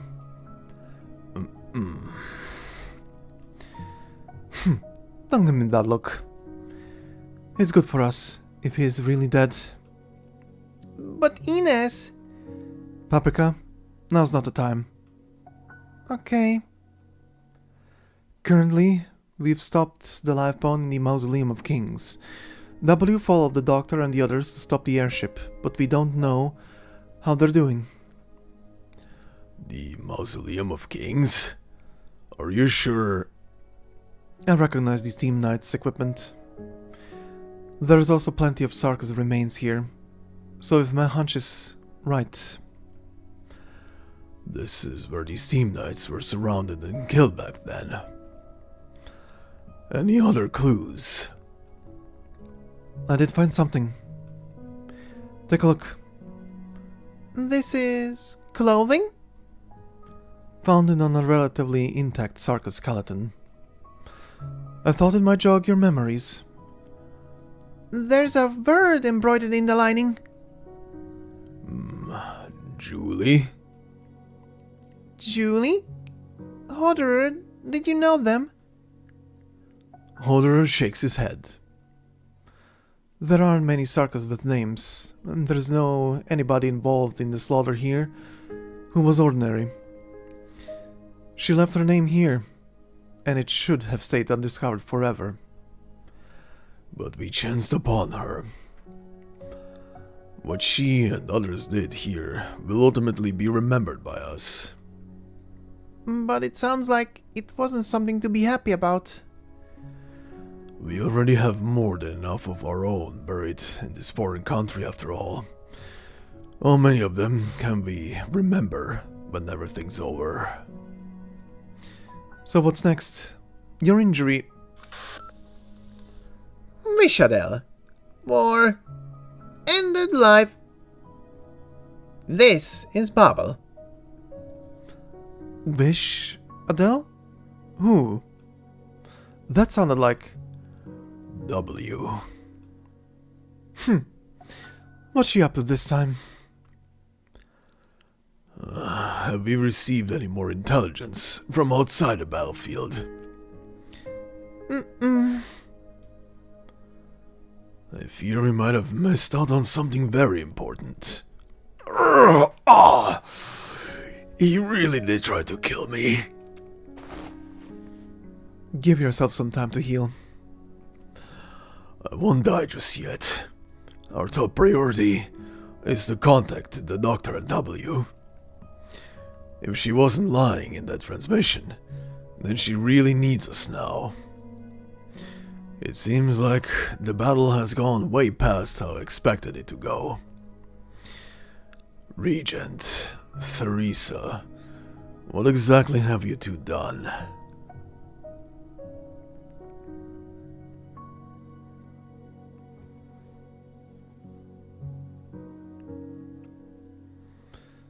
Calcit, the backup plan is working. We escaped to the underground passage, covered by the chaos of the airship's crash landing. We went through so much in the assimilated universe, but Originium's special nature means we were only gone for a brief moment. This will likewise be a sudden change for the military commission. It could be a chance for us. Indeed. Communications are being restored, and the Ducal Alliance will speed up their advance. I don't think the military commission will stand a chance against a surrounding offensive from the Alliance. A proactive attack from us might bring greater results. If we rely on the contact points within the city she strived to preserve. It was only because she put herself in danger during this time that our backup plan managed to proceed without a hitch. She did well. I'd love to hear from Calcit in private about what your group went through, but it really isn't the best time for that. To be honest, it was all I could do to bring you out of the chaos. Many of those in the city saw the airship crash, and everyone has been guessing who's done it. Doctor, you may find it hard to imagine the joy when you suddenly see hope within the long dark night. It sounds like it'll benefit our operations in the city. I wouldn't call it a benefit. At most it means more possibilities for us. Heidi, how did contact enclosure go? Communications are still being restored and the city's taken a big hit. We're pressed for time too. No, she insisted I call her Vishadel. She said she received a transmission from her subordinates and took off to verify it. I, couldn't stop her. No matter, she knows very well what she should be doing. Also, check your belongings. She must have left a way for us to contact her. Huh? There really is. When did she leave this beacon on me? That's very much her style of doing things. How are Amiya and Logos doing? The next area hasn't been swept clear yet. Once they confirm it's safe, we'll evacuate to the next save point at once. Dr. Amiya, she, Don't worry about her. She just needs some time. Alright. I'll try my best to get in touch with more of our friends inside the city. We'll need their help. I also just compiled all the information we know. Sync the data with Closure once you manage to contact with her. I also uploaded arrangements for the other Rhode Island operators onto PRTS. Tell them to update their PRTS as soon as they can, so everyone's on the same page. Seizing the opportunity? Yes, currently every faction in Londinium has their own blind spots. It's a chance for us to buy time and react to everything in advance. Understood. I'll handle it. I'm the one most familiar with the rebuilt intercity network after all. You may have noticed, Doctor, but you've become more proactive ever since we left the assimilated universe. Is that so? Is it due to the first Originium? You've become somewhat impatient ever since you met Theresa and learned some truths I'm unable to speak of. I don't think it's a bad thing. I still have my own reservations, but what's important now is to stay clear-headed and make your judgments. Why did I betray Theresa back then? Only Theresa knows the truth of that. I will not make any further comments on that incident, but it does not mean my anger towards that event is no more. However, Doctor, you have proven yourself to me, to us. You have walked on the same path as us to where we are today. That's enough to prove that Theresa made the right decision. So, there is no need to be trapped by your past self. Besides, you know absolutely nothing about everything that happened then. That's precisely why I can't comprehend Theresa's choice at all. But from her few sentences, I have a suspicion that fills me with fear, and I have a guess as to what my own mission is. I'm a savior of this land. If that is your post-reflection conclusion, I have no objections. But the you I see before me is still far away from accomplishing that. The path ahead of us is still very, very long. No, perhaps we don't have much time left. Doctor, the future will not wait for us to be ready before it comes. But I will follow you with Rhode Island down this path. But now, our key focus should be on the thing that can turn the tides of war. The first Originium. Amnanam. Theresa would only hand it over to someone she trusts the most, no matter how the Sarkas are faring. Theresa's trust towards Theresa's has never changed. They have never truly diverged from one another. What we currently face is still within the scope of their plan. Theresa's. We have unfinished tasks to get to. We don't know what Theresa's plans to do with a weapon that can easily change this land. There is reason to believe it will not be a gentle method. We need to stop him. Originium has something to do with me. I can't absolve myself from the atrocities that happen in Londinium either. Perhaps this is my mission. Did you just smile? No. Now, have you decided our next course of action, Doctor? I have a rough idea in mind. I'll need your help.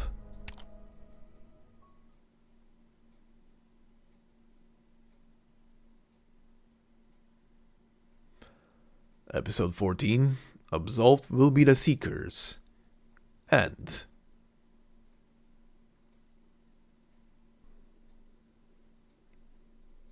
Now the Sarkas have only one choice left to make, Theresa.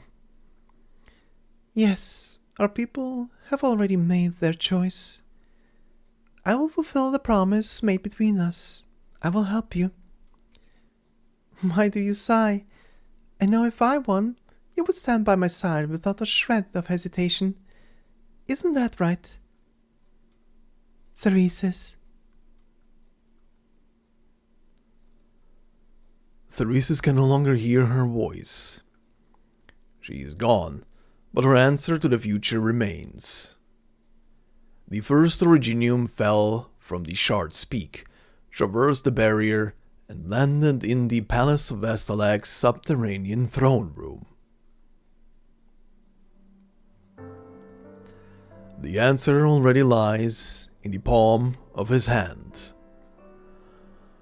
You wrested the key to freedom for the Sarkas from its arrogant creator, as you promised me you would. But I lost you completely. Theresa, you fulfilled your promise, so how could I resign myself to walk in your shadow? I will continue ahead on the path you were halfway through to the end, to retrieve what is ours from those who believe they dictate our fate. I shall judge that arrogant sin, and this land ought to revere us. This war, to him, has already ended, and as for the future, the rest will bear witness. He ignores the ancient seat of Victorian kings caked in dust, and steps into an unknowable darkness. Theresa has already opened for him the door to the truth. He looks forward to what he'll find beyond the door. Who will be there to welcome him? I have a question. Phantom of a bygone age, who boasts yourself a giant, a god, a supreme creator, one who can dictate the fate of the Sarkas. Are you truly the only one of your kind, Doctor? And there we have it, another hour-long cutscene. But oh god, so many things have been literally set up for whatever is gonna come next. So much stuff was in this thing, so many characters, so many discussions, short and long. Holy shit. And Kaltzit finally, for 1 second, smiling at the doc, and then immediately the doc couldn't shut the hell up about it, had to ask something, and immediately went back into Tsundere mode. God damn! Sorry. But yeah, that was very sweet. So not even Monster did finally warm up to to the dog throughout this chapter, which is kind of funny as well. Monster didn't even appear for this finale at all. But Kaltzit also finally warmed up to the dog. Finally, to this new dog. Good lord, it's been a long while. But yeah, anyway, we have the next cutscene here, which will be setting up stuff, essentially, again. Now, this one is special. Before I leave you guys into it, and let you watch it, I will say one thing just to make things clear with this cutscene.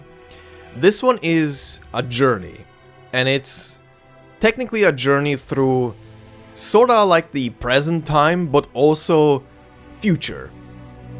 You will see what I mean when we start this. Just keep in mind that this is a single person's journey by looking into stuff that is yet to come, essentially. So, let's begin with EG-6. Lingering Mercy. The future of sailing upon a gentler land belongs to all of you.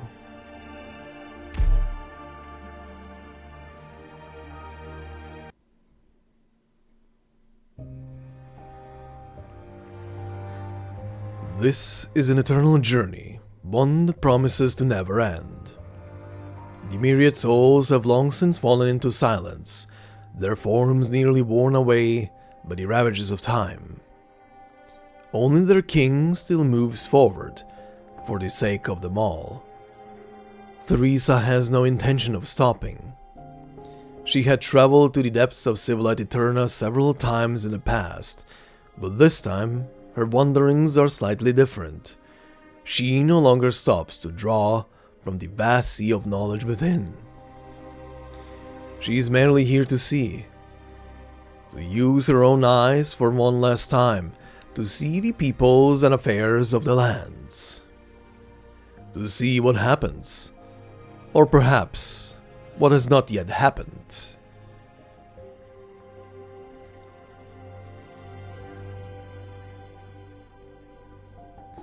So in the end, she managed to make it this far. Now what should I praise Her Highness for? Her stubbornness, or her incredible talents? Forget it. No matter if I scold her or praise her, the myriad souls wouldn't be able to hear it. Let us put the situation in Victoria aside for a moment. Theresa and Nezalim will sort out that mess. Next we have... the military commission's spies all stuffed into Wasserland spires. They are itching to pit the goats and cats against one another as soon as they can, also that they avert their eyes from Casdell. Keep your threats tidy, damn you. Remember, we too will be scurrying out of here forthwith. That boastful sheep is unlikely to tolerate us lurking about underneath her nose any longer. I've already grumbled to Lacramalin about how that pair of siblings is far too radical. They'll have all sorts of trouble breathing down our necks soon, mark my words. You'd best make haste of your work in Casdell, Ermengarde. If Theresa's plan does not completely succeed, the armies of Victoria... no... Lithanian and the other nations of the core will immediately march on Casdell. We must inherit the legacy of Babel and protect that city. We must not let what happened 200 years ago repeat itself once more. Wait. Did that thread just move? Was that you, Ermengarde?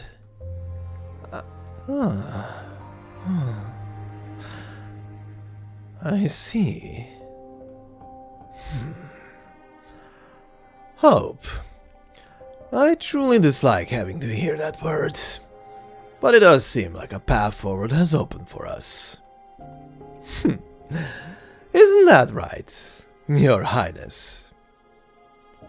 Theresa sees the tiniest of smiles break through the elderly lich's solemn visage. She loosens the transparent thread running through the depths of the void, giving her old friend a nod as she paused his complaints for a moment, before setting off for an even more distant lands.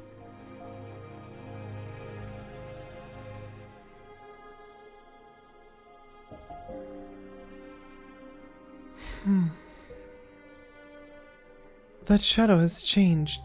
This I see. Yet another ill omen of yours. Not completely. For seeking me out to inform me of what you have foreseen, you have my thanks. But my mind is unchanged. The taint that the demons bring with them is spreading, and if all we do is move south over and over again, some is doomed to be drowned in that filth. Even if everything I see pertaining to your future ends in tragedy? I always knew it well. As early as the time I became a snow priest. No, ever since I was born on this ice field, ever since I became a Sami warrior, I knew what my end would be. I do not fear death. I also do not fear the demons stealing my body, turning me into an enemy that sows corruption with every step. There will be younger warriors following in my footsteps, heading for the furthest reaches of the north. If, by some misfortune, we were to meet, they will use their bows and staves to cleanse my body of its stains. The will to protect Sami will not so easily die out. It is thanks to this that I do not consider this outcome a tragedy. If that is the case, then good fortune to you, Expeditioner. Please, take this. A foldertal? A parting gift. I have heard that most of the Cyclops clans have decided to leave Sami, but you have chosen to stay behind. There was a prophecy about the survival of this land. I must make it manifest. Sami will thank you for your many years of toil, Sarkas. You have shared your foresight with me, so I in turn will grant you a sound I have heard. A horn resounds across the ice field. It is a signal from the expedition, and also a way to greet others across great distances. Perhaps the Cyclops will not return to Kazdal, for this frozen land is already her home. Theresa's gaze overlaps with Argus's. She looks at the wondrous pattern inscribed upon the wood given to her by the Snow Priest. Uxlan. Flora and fauna flourish and fall. Last ye ever long.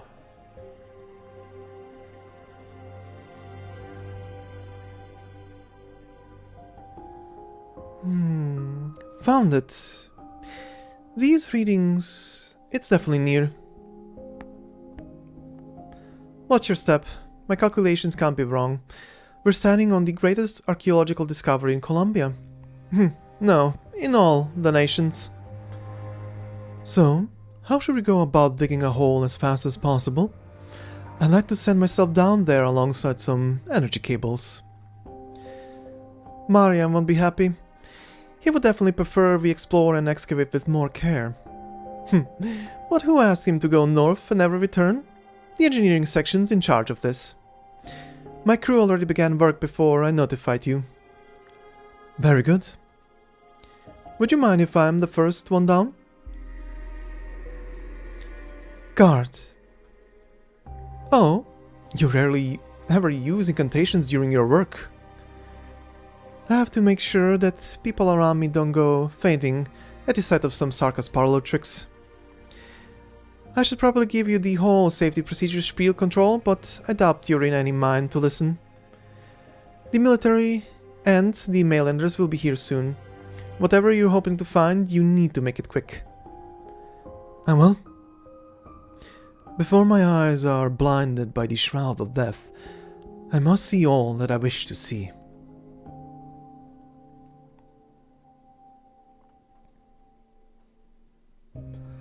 Theresa sees. Time moves forward once more by a stitch. She can feel this place reject her. She thinks back many years ago to the first time she drew near to the heart of the Rhodes Island landship alongside Kaltsit. This place is similar, a place she has never set foot upon, a divine residence. That cute little being has just left, but then in comes another intruder. Oh, perhaps not. Within those ripples of data tagging along behind you, I sense something familiar to me. Perhaps you are like me, someone left behind in the past, a spirit with no choice but to struggle through an age not of your own. What has kept you going on your long sojourn? Perhaps a feeble, dim hope like mine? Or perhaps the cherished memories of kin you cannot see any longer?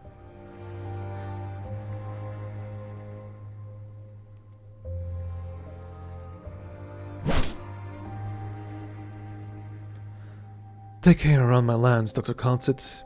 It may tear your paper skin. No matter. There is nothing below the surface of the sea worthy of your attention at this point in time. What is it that you have fixed your gaze upon? A few memories, that's all. I once believed that Aegir was far removed from the land, that the problems it faced were of a different kind of ours. But perhaps I might not have been completely correct. I am surprised to see you question yourself. I merely do not wish to arrive late a second time. If the ocean's troubles are not so independent of the lands, then the threats that we face may intersect with one another. This would be a situation worse than our prior worst-case scenarios.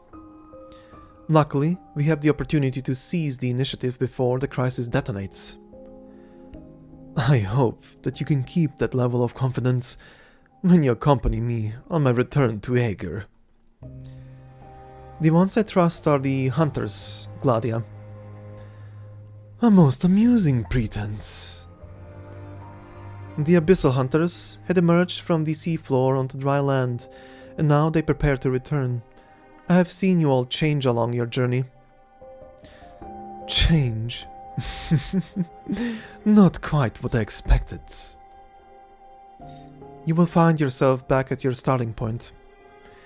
No matter if it is you, Skadi or Spectre, or your colleague, who chose to walk along his own path of life.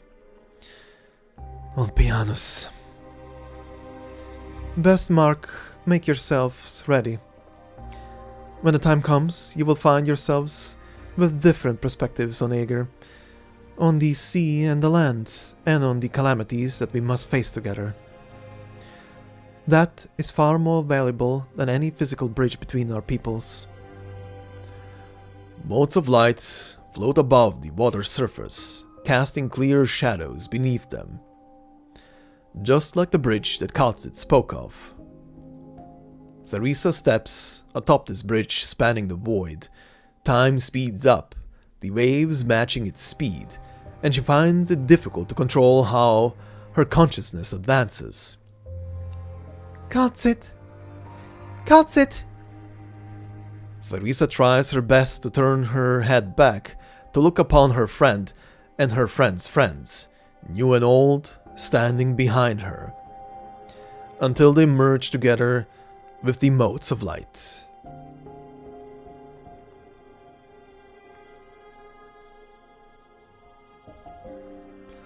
The motes expand.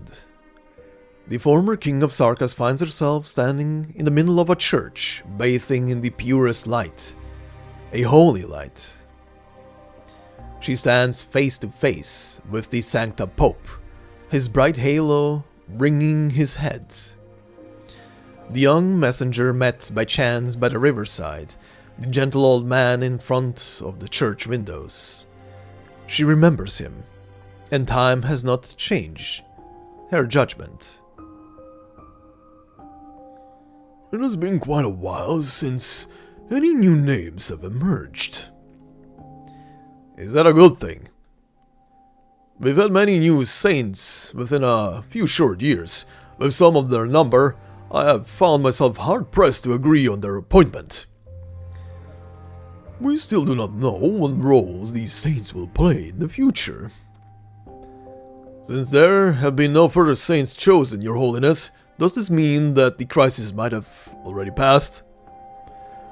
You are very optimistic. I hope that our Laterano can stay as optimistic as you for a very long time. However, it has never fallen silent in the past. Your Holiness, for a moment I wasn't able to feel. No, how could this be? The light dies out. First a lantern, then an entire city block. From the Tower of Revelations to the Notorial Hold in Pagus Mikalon, then on to the Sunset Chapel in Pagus Saint Marcel, then the Chapel Square.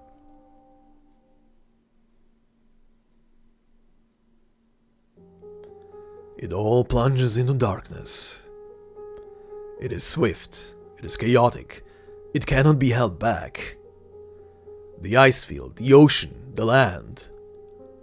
All these signs foretell the suffering that the people of tomorrow will face, just like the suffering she has seen many a time within civilized Eterna.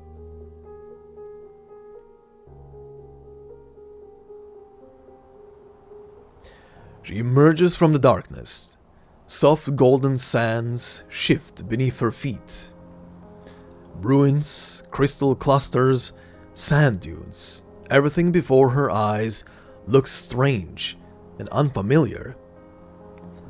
Raising her head above the sandy squall, she hears, sees, feels the presence of that lonely girl. The one walking right towards her, her figure wrapped in a cloak. The girl raises her hood. Originium blooms under the girl's feet like marks in the snow. Theresa sees her rhomboid pupils. You are...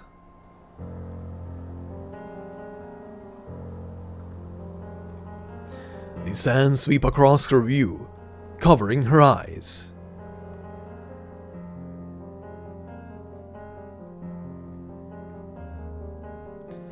This is not the end, but this is the furthest that Theresa can go. The darkness presses in on her, barring her way forward. It covers her eyes, smothers her thoughts.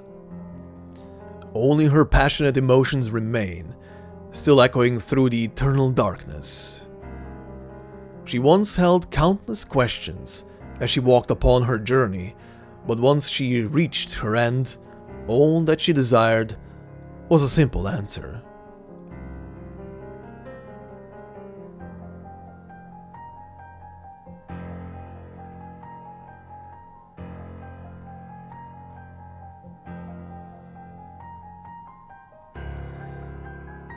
In these futures, and perhaps once even further away, are the people I love still there?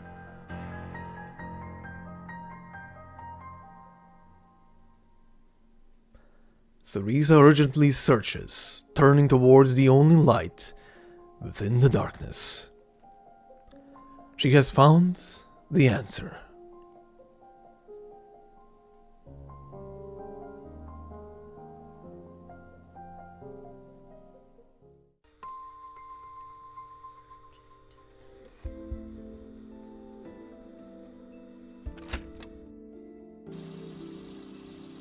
クロージャがくれたこの蓄音機、使い方はこれで合ってるかしら。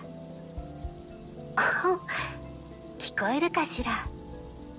今日はロドスアイランドの正式な航行開始日よ。とても嬉しいわ。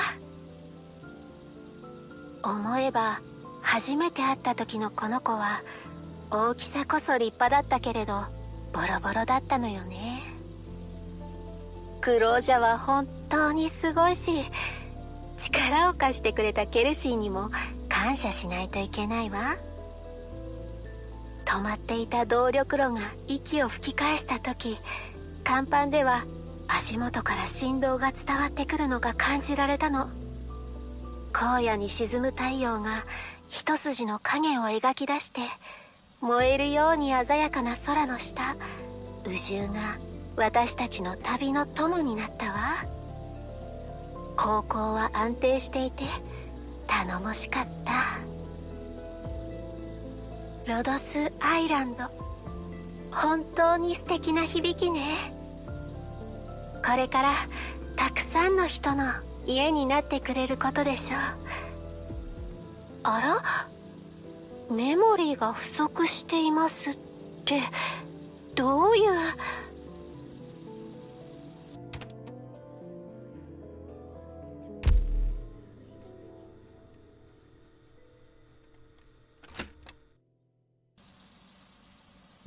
新しいオリパシー治療薬の実験は失敗に終わったわ。みんなの前で私は平静を装うことしかできなかった。ケルシーは早くから今回の実験の成功率は非常に低いと言っていたけれど、ほんの少しでも実現の可能性が見えるとどうしても期待が大きくなってしまうの。考えずにはいられないのよ。オリパシーが不治の病ではなくなった時、カズデルはどうなるかしら。この大地はどのように変わるのかしら。生まれながらに死の宣告を抱える赤ん坊はいなくなるわ。子供と両親の団らんも。その時には贅沢な願いではなくなる。それどころか両親の親にだって。感染者の一生はあまりに短い。もしも与えられた時間がもっと長くて、この大地をじっくりと見て回ることができるなら。ねえ、ケルシー。この夢はいつになったら現実になるのかしら。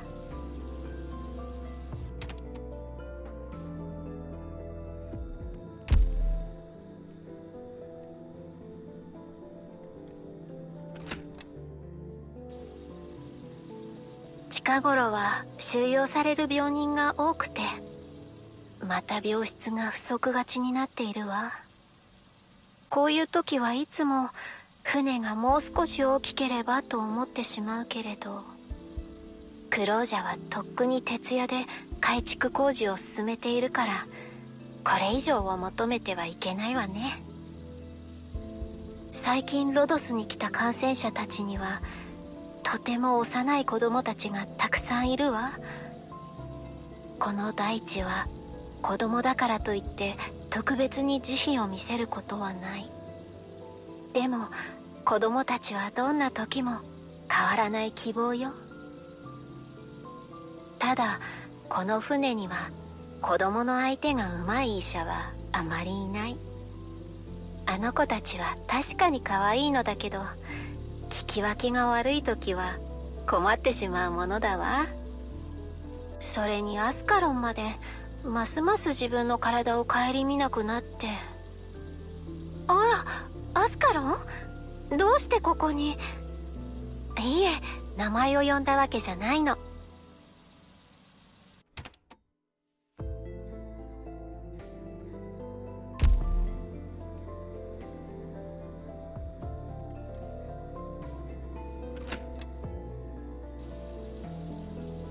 雪が降り始めた。今年の冬は物資の補給が難しくなりそうよ。近くの村はどこも不作で、カズデル市内の状況が心配になるわ。でも甲板で雪遊びをするみんなの姿を見かけると、やっぱり雪というものは嫌いになれないわね。夕方に差し掛かる頃には甲板は雪だるまでいっぱいになっていた。残念ながら動力炉が動き出せばすぐに溶けてしまうけれど、サーミの北の方には決して溶けることのない表現があると聞くわ。サイクロプスたちは今は一体何を。アーミヤ、もう寝る時間でしょ。お腹が減ったの？私もちょうど小腹が空いてたの。こっそり食堂へ行って、まだ野菜パンケーキがあるか見てみましょうか。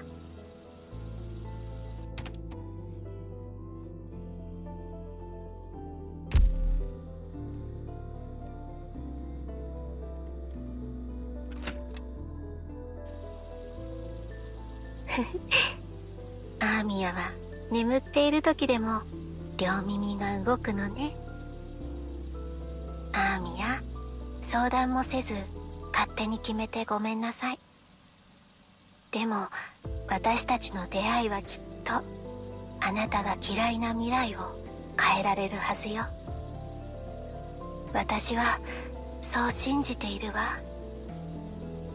よく考えるの。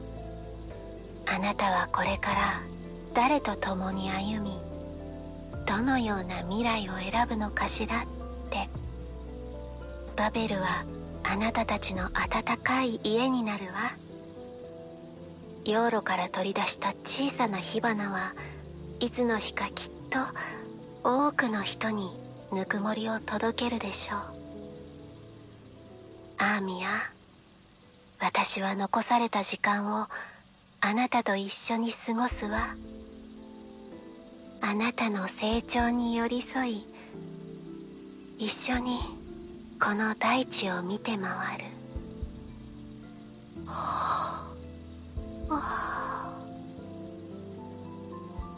少し疲れたみたい。アーミヤ、ベッドをちょっと借りるわね。おやすみなさい、アーミヤ。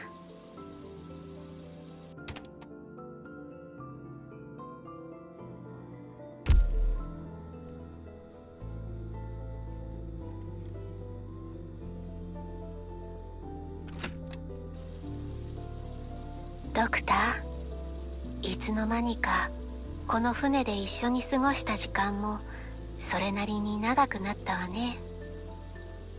あなたは自分のことをいずれ去るものだと言うけれど、それでも私たちのもとに来てくれたのを嬉しく思うわ。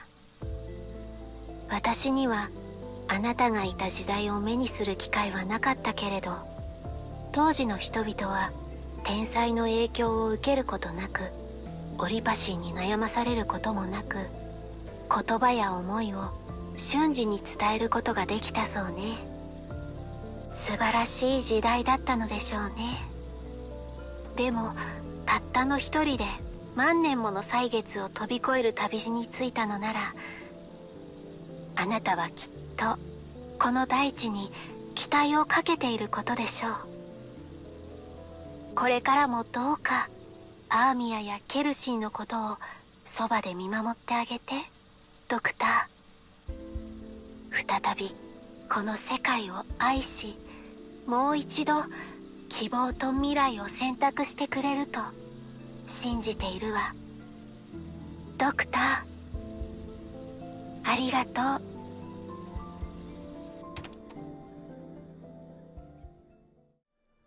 Alright then, hope you enjoyed that little trip with both the scenes and the voice files immediately right after. For those of you who are gonna go over into the later into the raw reactions to the story, to that video, once again down in the comment section, pin comment, the link for it. I think you'll hear me break down slowly, like at the end of the cutscene for this EG6 one, but also, or more specifically, during the voice files.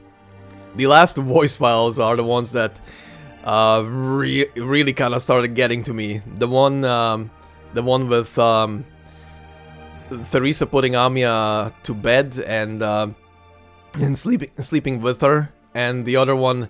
The one that I didn't notice at the beginning, the one that is addressed directly to the doctor, a message to the doc left behind. Oof.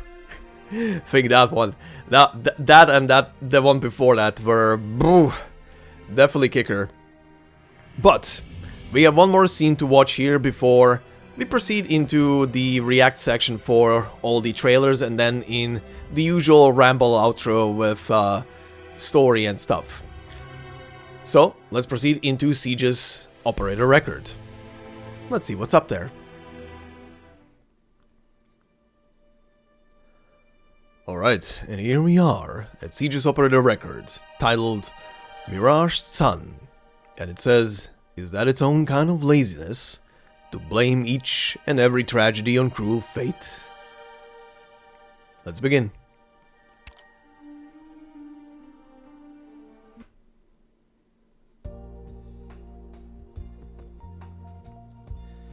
Once we clear these abandoned plates, the exemplars will be able to reach Londinium's walls. Ever since we broke through the pass at Silver Oak Bluffs, the Terra forces have been in full retreat, and here we thought that the Sarkas would be waiting to ambush us in the ruins, but there isn't a single one in sight. That strange crimson color in the sky has also started to dissipate. To be honest, my nerves are still a little shot. The battles in the past few days have been nightmarish. Too many fought with their lives for this victory, pushing through all the pain and hardship.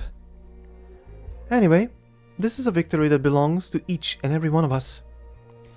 Our home is just around the corner. Let's pick up the pace and... Suddenly, a massive roar fills the air, and the entire building begins to tremble. A strange piercing howl comes from deep inside the building, shattering the few remaining intact windows. Knew it wouldn't be that easy! All other teams, fall in!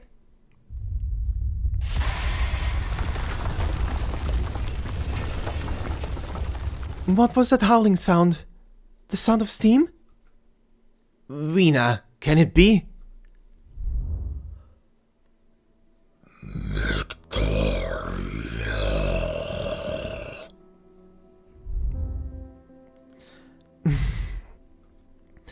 Notify the other teams and have them evacuate the building immediately.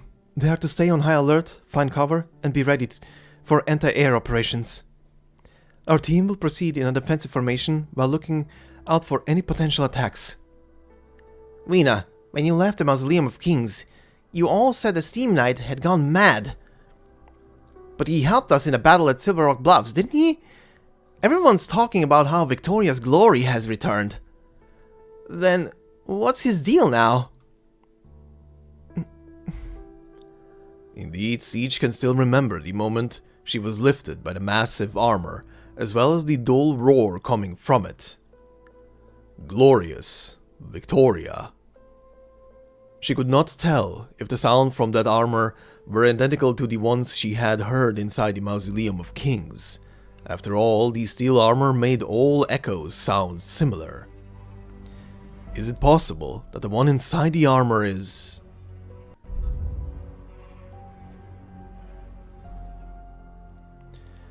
Siege shakes her head, dispelling those ridiculous thoughts.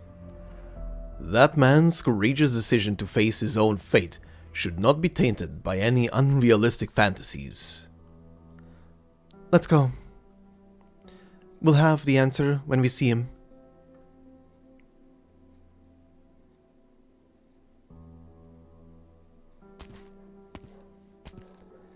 He should be here. At least, he was before. The walls and the ground are scarred with traces of flames and blades, forming massive gashes that stretch deeper into the building. It is not the first time she has seen such traces. They were also there along the corridor in front of the gate of the Mausoleum of Kings, where the statues of bygone kings stood. According to Victorian canticles, what spews forth from the Steam Knight's blades is unyielding valor. What about now?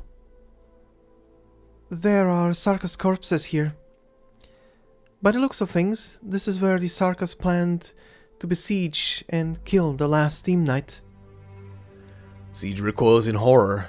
She has heard these words before. A hand tugs at her sleeve. Siege. Dagda looks at her. The two have experienced the very same thing in the Mausoleum of Kings.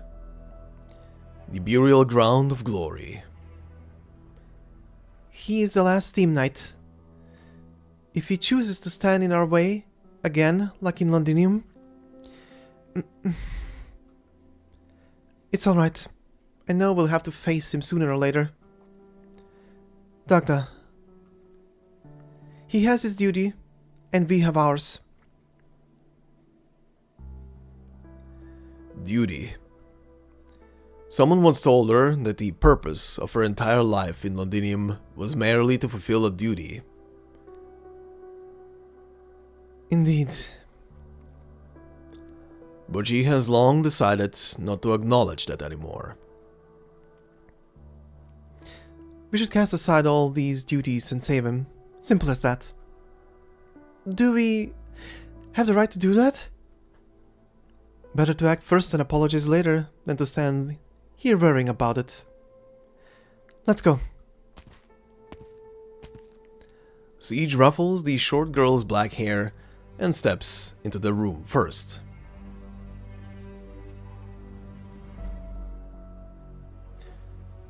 Charred corpses are everywhere, and these are pieces of the Steam Knight's armor. It should have been more of an encounter battle than a proper ambush. By the looks of things, the Sarkas weren't prepared to face such a tough opponent here. I've taken a look around. No Sarkas survivors. The only place left to search is the space deeper inside. Behind the broken wall, the other half of the room is shrouded in thick darkness. Not a single sound or breath can be heard from within, as if the sound of steam from earlier was just an illusion. You all stay here and be ready to evacuate. Siege slowly approaches the darkness deeper inside the room. Perhaps she would be greeted by a torrent of steam and smoke. Perhaps her face would soon be illuminated by the light of a blazing longsword. Siege can't help thinking about the best outcome. Perhaps the friend whom she thought she had lost might be leaning next to a massive steam armor, sound asleep.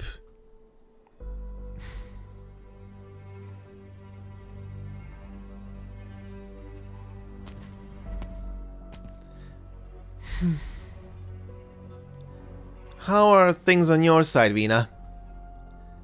Nothing here. The Steam Knight is already gone.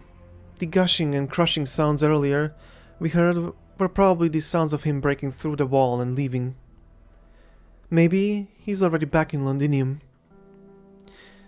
Let our troops outside know that the alert has been lifted. We'll continue forward in 10 minutes. Sure. I'll make the call. Everyone feels relieved. Yet Siege only sighs. Vina, you... Don't worry about it. Let's keep moving. She does not speak a word of what she discovered. It doesn't prove anything. Or rather, everything has already been proven. The exemplars have arrived at the designated location at the scheduled time. Londinium's walls are now within sight. Next, we will continue northeast until we reach the other plate. All vehicles, please confirm your coordinates.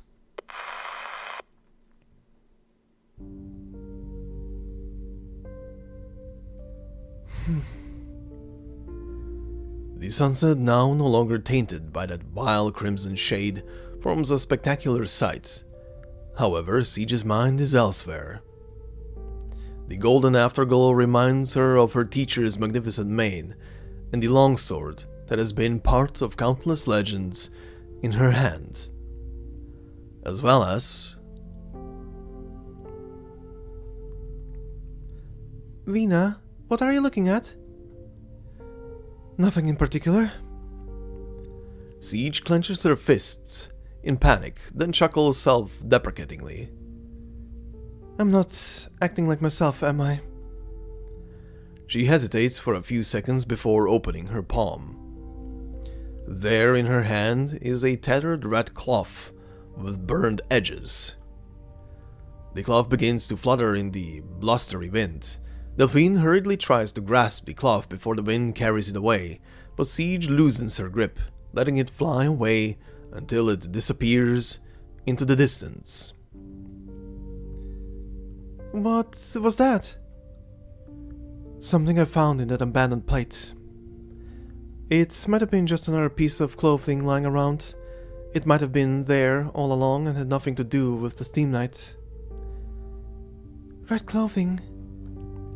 Do you think Allerdale Cumberland might still be alive? There are many people whom I hope are still alive. However, such wishes are meaningless. It's like wishing, I was still a street thug back in Norpor, and that none of this ever happened. I heard from members of the Self-Salvation Corps that Allerdale Cumberland was their former leader.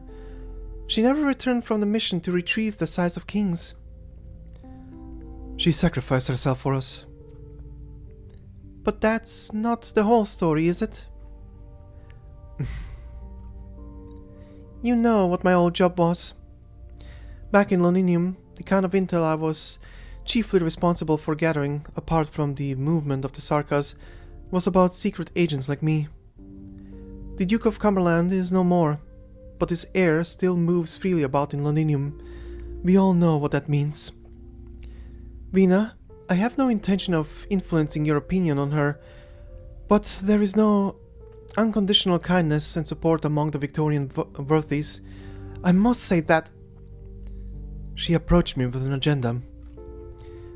I know, we had a heart-to-heart talk. She worked for Castor, helping her to seize the Size of Kings. And despite all that, you still hope to see her alive. I am still willing to see her as a friend. This is a dangerous decision driven by your emotions, Vina. An army can't maintain itself without discipline. I know, Delphine. Allerdale and I know this is an irreparable and unforgivable sin. Still, I regret not being powerful enough to save her, and many others. I've never had any direct dealings with Lady Cumberland. Only seeing her a few times in Londinium from a distance, she put a lot of effort into maintaining a dignified appearance. I can imagine the price she had to pay for that. I might come off as insensitive to say this, but I've met many people like Lady Cumberland. That's just the way the game is played in this country. She was just another actor on the stage, and her fate was not in her own hands. I might be able to break free from that because I met you. Because of all of you, I have the option to break free from the inertia of depravity and to stop playing a pitiful supporting role at the worthies' gatherings. But Lady Cumberland? She was alone and helpless back then. Allerdale, I always saw her as one who faced her fate with her head held high. She was not some loser who decided to give in. Is that its own kind of laziness, to blame each and every tragedy on cruel fate, Delphine? It's a form of laziness I've grown accustomed to. Many things cannot be achieved through sheer hard work, Vina. We use fate to describe these vast and intangible forces because they cannot be defied. The inertia of depravity, right? Those who step out of line will be called, gently yet decisively, just like these Steam Knights. Just like Alistair, my father.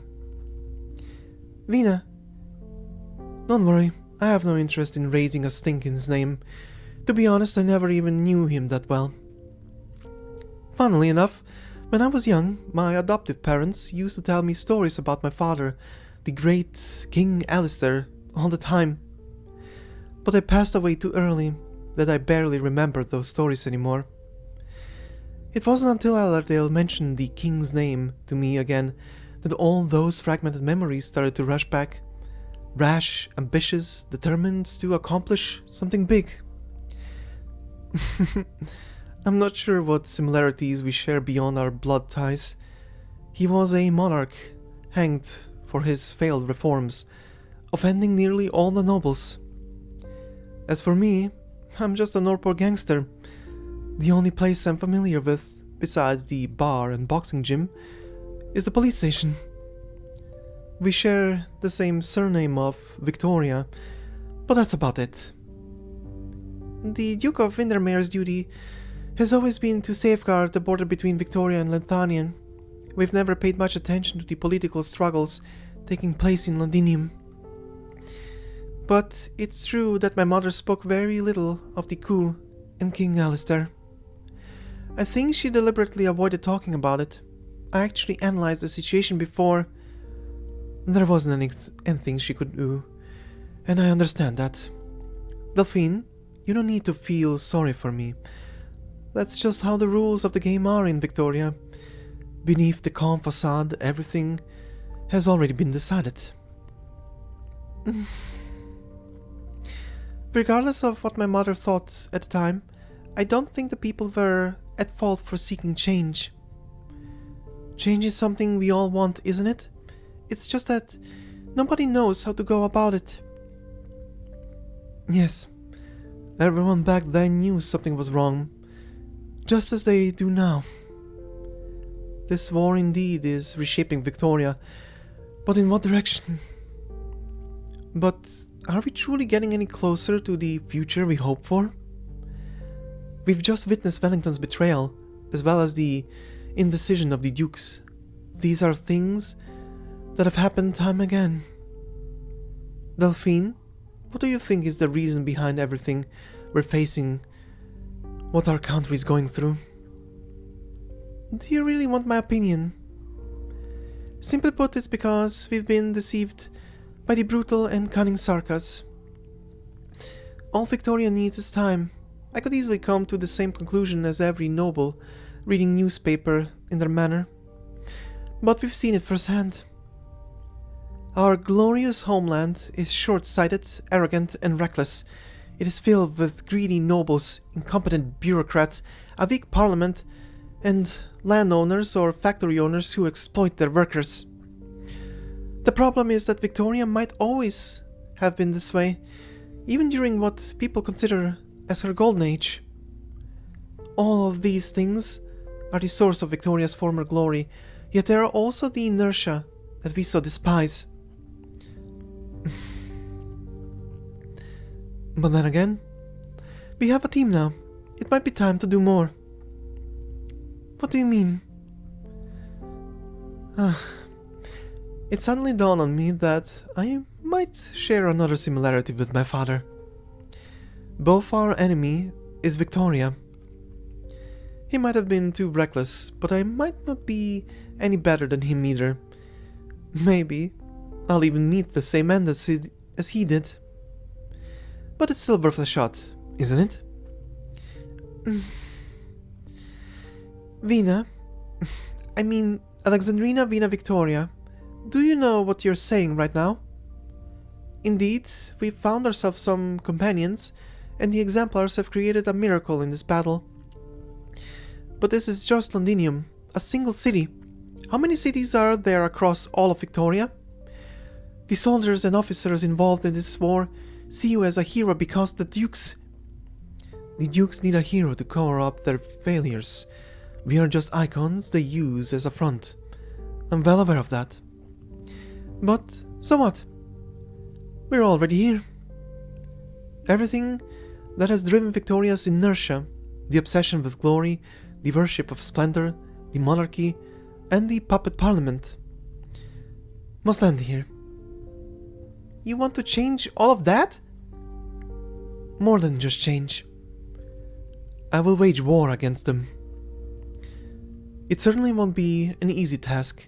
We might need to fight against everything that makes up this country, including ourselves. It might take a long, long time, up to a decade or even 2. But if I want to make sure what happened in Londinium today never happens again, this is the only way. I need to vanquish the Victoria of the past until I'm the only one left in the ring.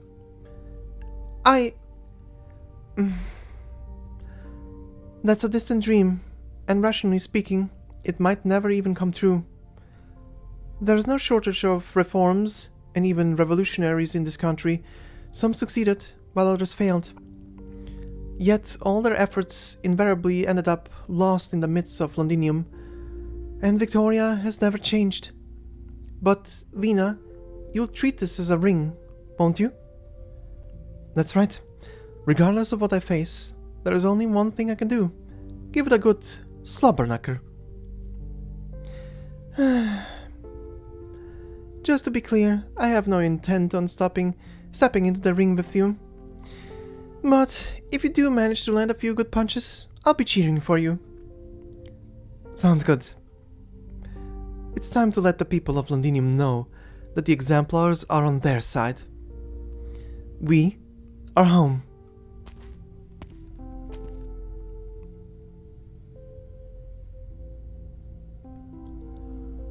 Siege catches a glimpse of a golden figure flashing from the corner of her eyes.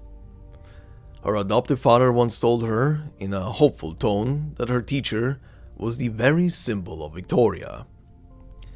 With him at her side, she would lead the country until all suffering was banished by the light of glory. What would her teacher be thinking now? His strides are always so quick, and his appearances are always unpredictable. His golden mane protects her from the wind and keeps her warm through the coldest nights. He exudes an aura that resembles the sun, but he has not been seen for years.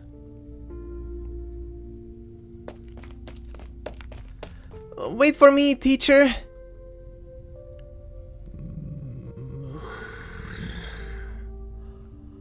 Vina. The coffin was too big, and my hands felt sore. Even with the help of adults, carrying the coffin into the cemetery was a laborious task. My adoptive father was buried next to my adoptive mother. They both shared the same gravestone. Those visitors who used to frequent my place when I was little didn't show up. They must have given up already.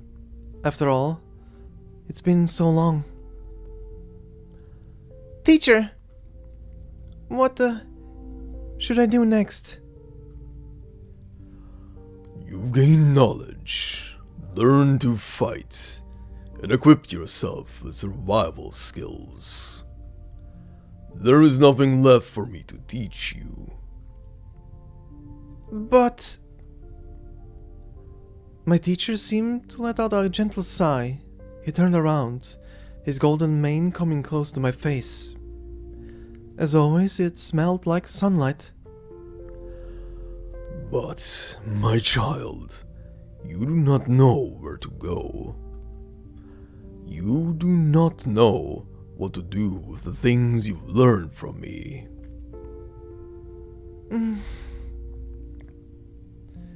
They always said that the reason I can see you is because I have a duty. No, there's no such thing as duty. It applies to both you and me. Only the shackled call their chains their duty. If you're finally ready to step forward, then I... 1 minute, I'm getting a new message. Understood. Please continue the investigation and ask Rhodes Island for help, if necessary. What happened? Our technicians have detected a signal that has been listening to our conversations. Is it the Duke or the Sarkas? Strangely enough, neither. According to the signal analysis, the perpetrator's name is one that I've never heard of before. The people of Londinium seem to call her Milskar.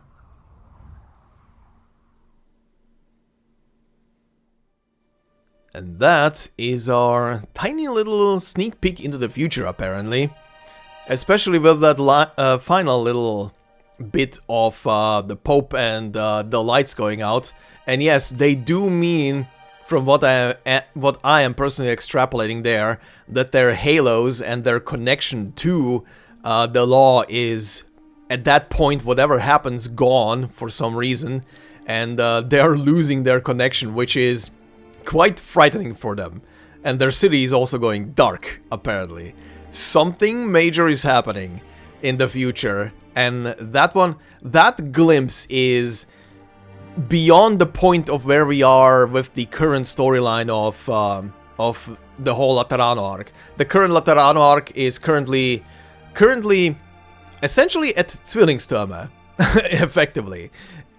Effectively, the focused story around Laterano, the last one, was Hortus de Escapismo, but Zwillingstürme obviously continues that story with Executor being present there after those events, but this one is even beyond whatever happened in Zwillingstürme, so very interesting little detail. However, I will say, and you can hear me in the raw reaction, raw reading of the file, I am very happy that Fremont was back for a brief moment. Oh my god, my goat! Sorry. I love that old fucking asshole. And he's so funny to do. He's such a funny voice to do. I love it. But yeah, finally. Vindication for Bobble. Vindication for Bobble, where he was only shown. But yeah, anyway. I was having a blast. But yeah. We will continue, obviously, with the trailer react in a second. Before we do so, one final thing that I want to go over here, and that is the hell stages. I didn't complete 14.4 yet. I just wanted to open them up to see the descriptions. But when we go into them, we see the following. All 4 are named Pharaohs, or rather Operation Pharaohs. More on that in a second. But it says on the first one, stop the march of the Nachtseher. On the second one, it's the maelstrom of shadows roils relentlessly, drawing in hatred.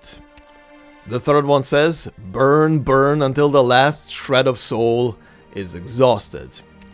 And the final one says, join the procession and bear witness to a hero's departure. And obviously all of these are against foes that we fought before, special variants like the Sacrilegious Chimera, a bigger version of the Chimera that we already fought, and the bosses from before are also returning. On stage 3, for example, it's the Revenant once again, and obviously on the final stage it's another showdown with Theresa, but also with Patriot. So that's a wombo combo.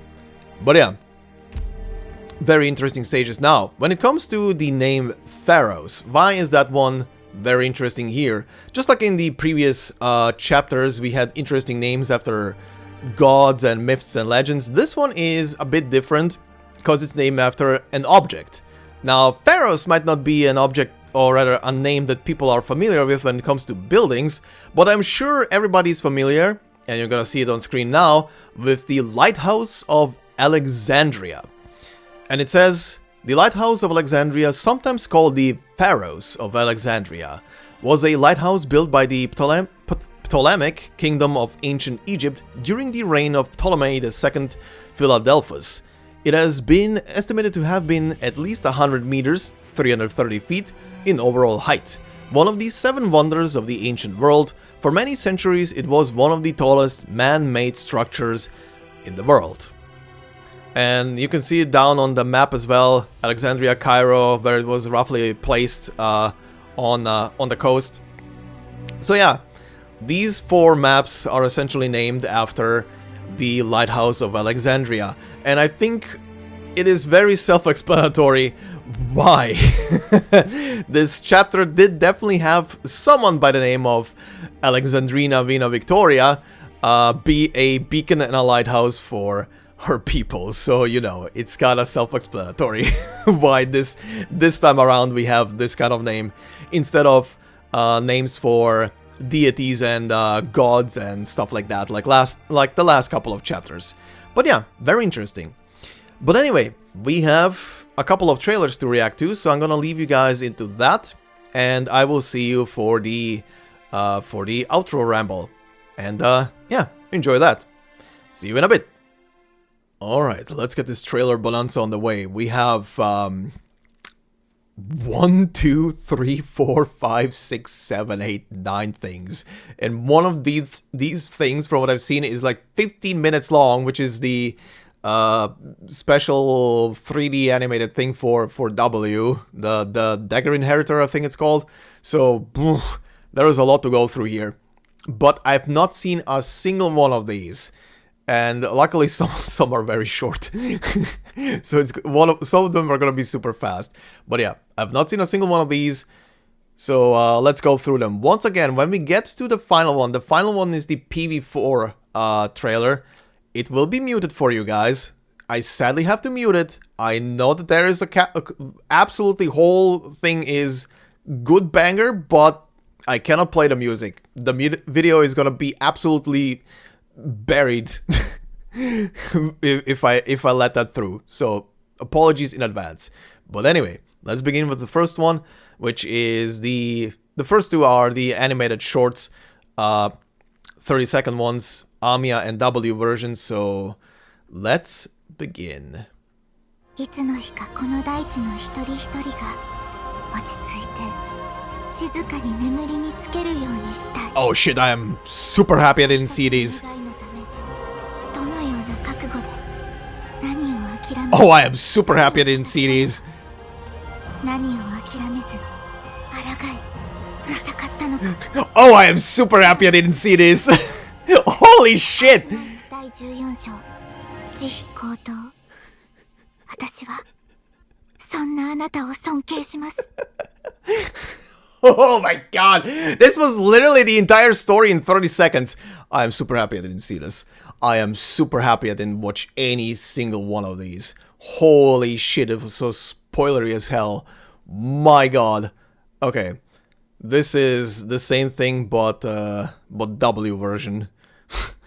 Oh my god. 私にはね、言えなかった言葉があるのよ。あの人、いつだって遠く高いところで一人で何もかもを背負って。アークナイツ第14章慈悲高等。見てなさい。絶対に伝えるから。あなたはあなたに。 Oh. Oh. Oh. Oh, that last... Oh, God, that last bit. Oh. Oh, that shook me a bit. Oh. Good lord. Oh. Good lord, W. You had quite the freaking trip through this whole chapter. Oh yeah, most importantly, never forget to leave likes on videos that you watch if you enjoyed them. Anyway, this is, I think... Oh yeah, this is the trailer that I only opened to literally get this card for the poll video. Okay, let's see. Also, this is way longer than usual. And those are interesting spikes. Anyway, let's watch this.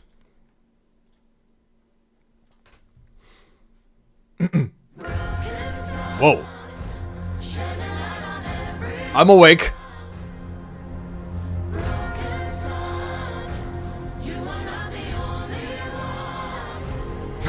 Life doesn't need a home to survive. Furnace, flames, shape freshly poured blood. Yeah, I am happy that I didn't see any of these. Oh my god.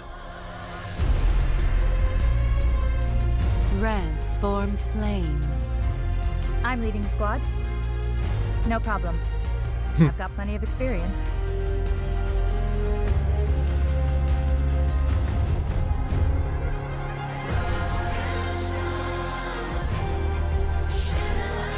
The myriad souls have long departed, but our souls still must find rest. If the deceased require guidance on their journey to the other side, then I am willing to become the ferryman of the sarcasm.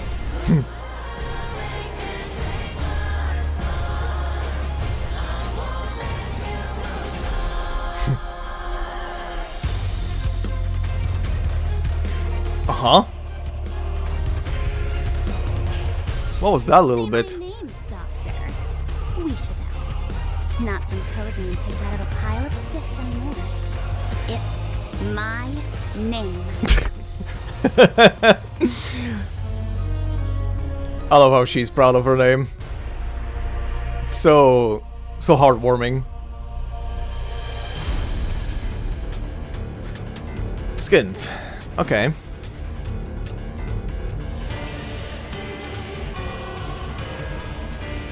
This is still going. Oh, wait. Is the last part of the trailer gonna be? Is the last part of the trailer gonna be Civilized Terra probably? The red velvet of life props up this dead diamond. Cool. They included a new voice lines rather. trembles. The stream murmurs. I Murmur. understand how they feel now much better than I used to. I have every single one of these. Good lord. It costed a lot. It cost a lot of my reserves. Oh yeah, this also reminds me, I need to do the Oh bitch, I am so happy I didn't watch this. Wounds. Love will mend scars.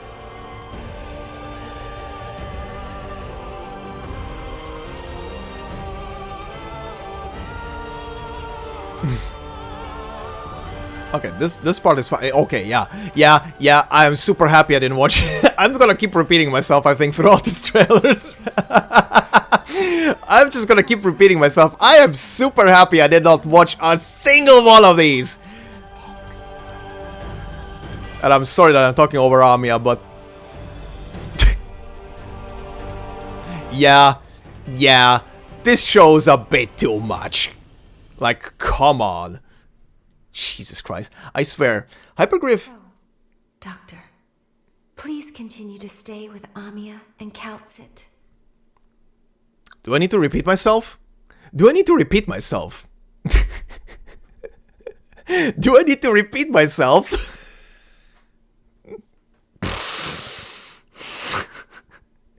Okay, I'm forming a complete commitment from here on onwards.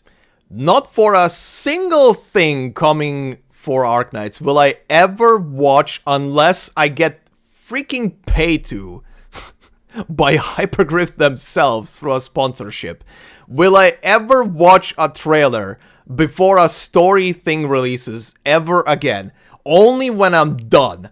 This was too much. This was epic. But this was too much. Buddy. I swear. Hypergriff is doing throughout the whole year a No Nut November, and then the week before a goddamn story releases, they just nut. And they nut a bit too much. There is restraint. But it doesn't exist here. Okay, so what is this? I only saw a thumbnail of this, I have no idea. Arknights Operator Preview Rebirth. I know this has to do with W, I think. Okay, let's see what this is.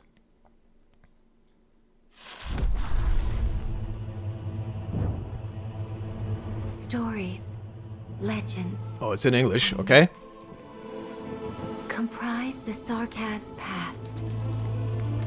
Ooh, my boy. We have watched generation after generation go by.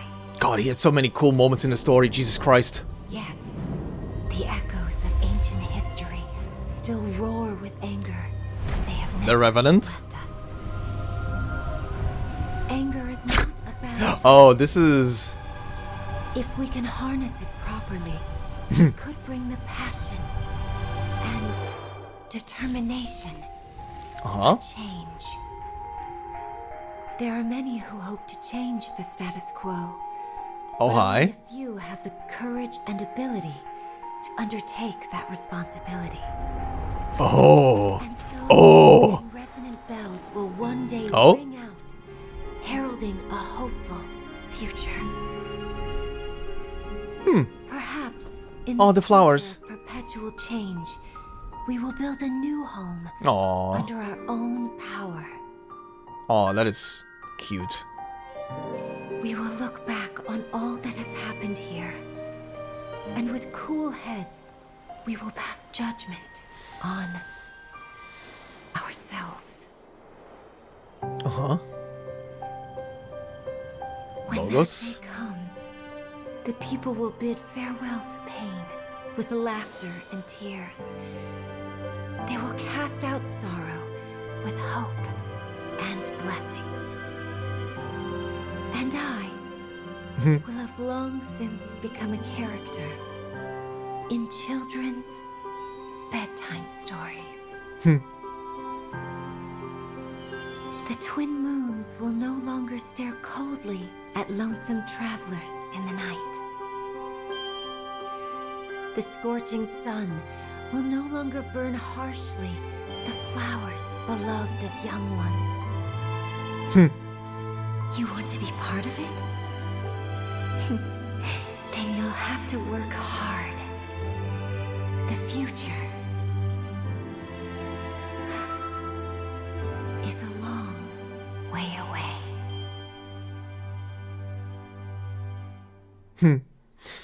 That was very pretty. That was very pretty. Also, seeing W with a relaxed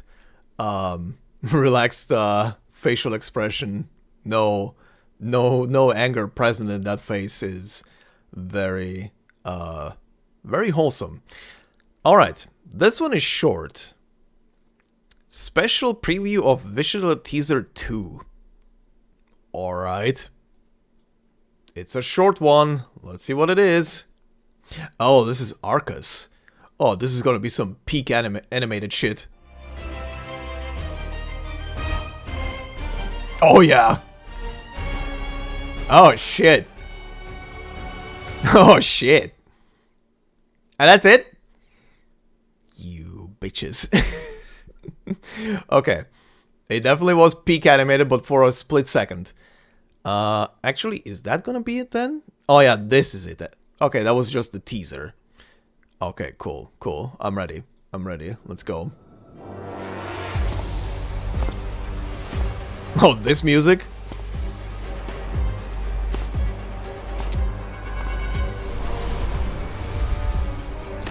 Oh, these assholes. Uh-huh. Holy...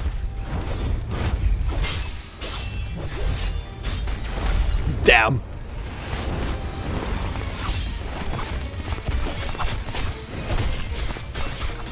Holy shit.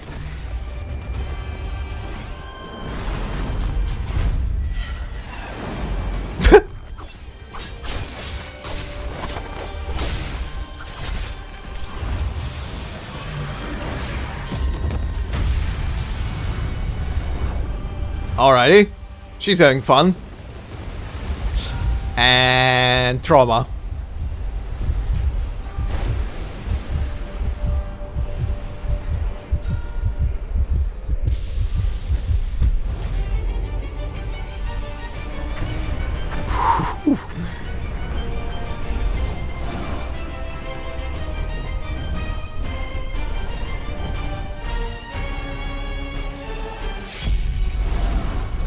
Oh, hell yeah. Oh god, these assholes.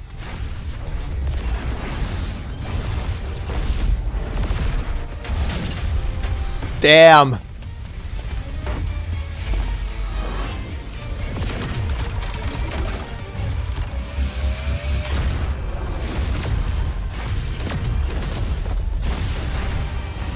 Jesus.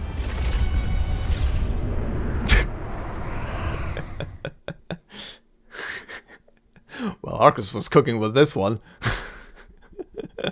Alright then. Scorched Earth. Wait, so this is the dagger one. Okay, let's watch the dagger one. I was looking maybe for the next one, but the next one is shorter and might be better to watch afterwards. Okay, 15 minutes. Oh my god. Let's begin. Holy shit.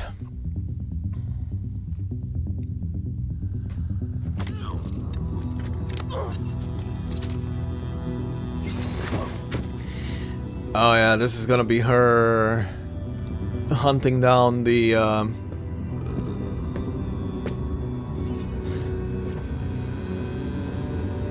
betrayers, the assassins.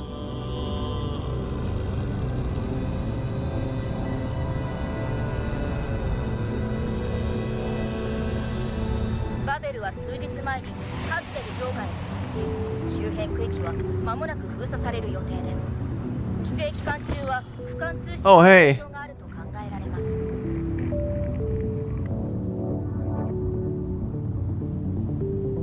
Oh god.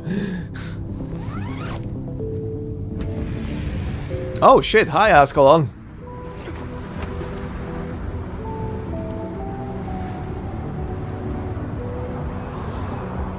Okay, yeah, Let me relive that over and over again, why not?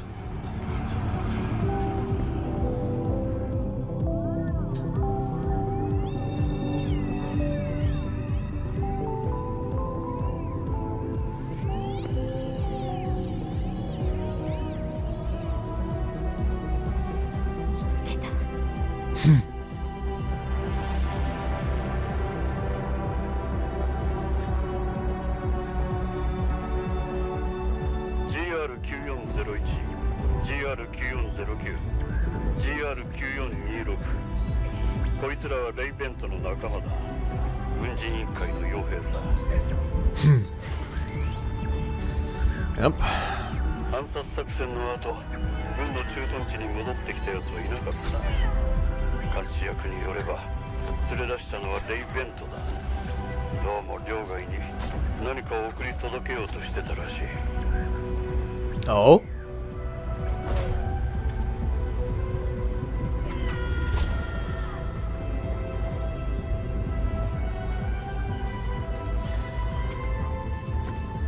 Oh, Jesus. どうだ？興味はあるか？急いだ方がいいぜ。奴を狙っているのはお前だけじゃないからな。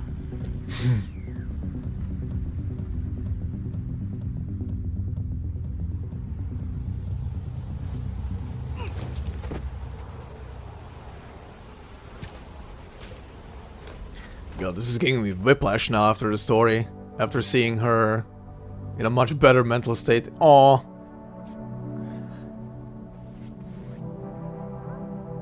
Aww.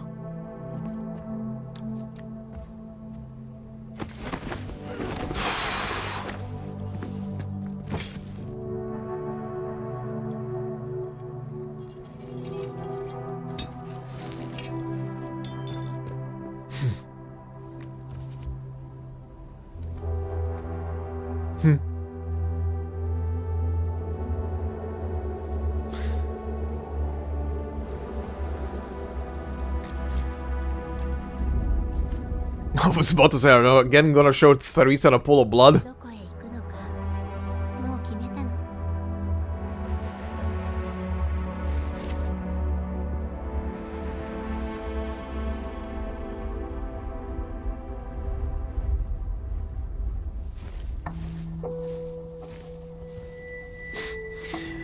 The image of the white flowers continues to come back.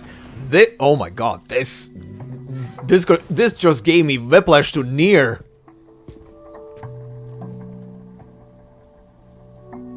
A shack surrounded with white flowers. Come on.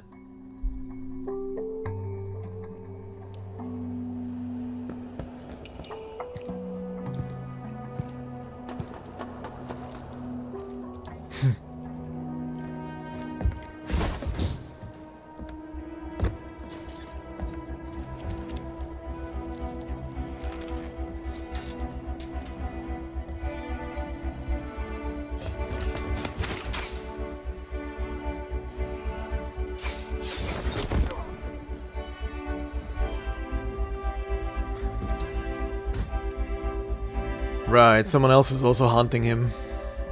Well, makes sense. Makes sense. They do have also bounties on their heads. Jesus! Guy was turned into a porcupine. Oh. Rip. Oh, this is what happened in this place. This is what happened here.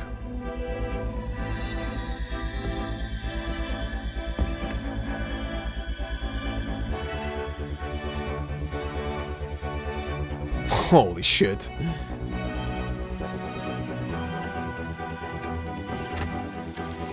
Hmm?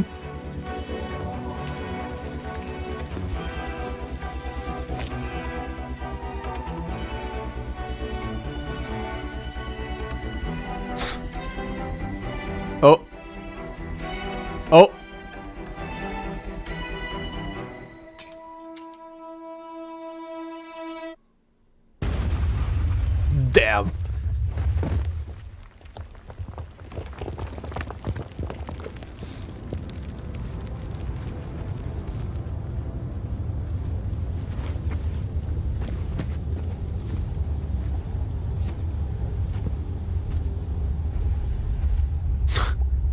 Good lord. Explosions are like showers for her.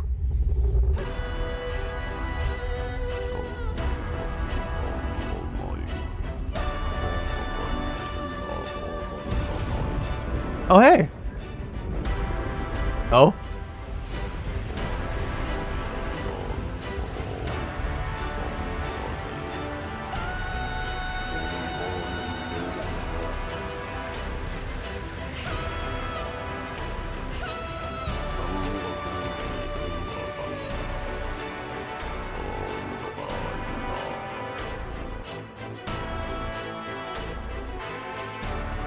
Hmm?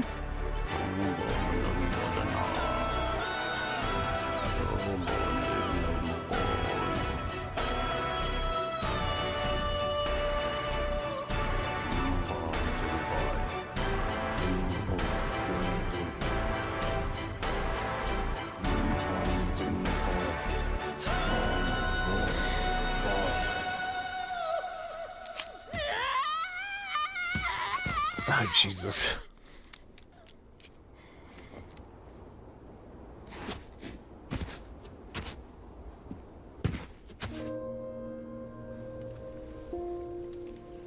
Yeah, I already said this during the story bits and stuff, but yeah, she was someone who found light and then that light got brutally stolen, brutally taken away. Until she found herself again. But yeah, Jesus. That is some mental scarring and mental baggaging. Oh. That's our guy, isn't it?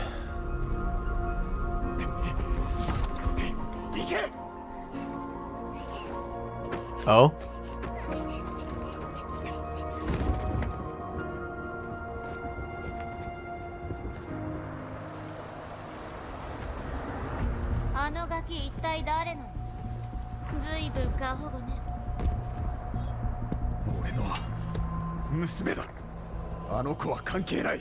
Oh. Oh. Oh. Is that how our explosion shit always works? How she always has explosives?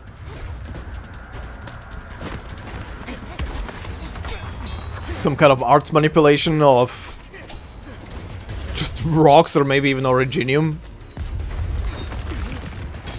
Also, they're inside of a catastrophe field. That low gravity was sick. Whoa.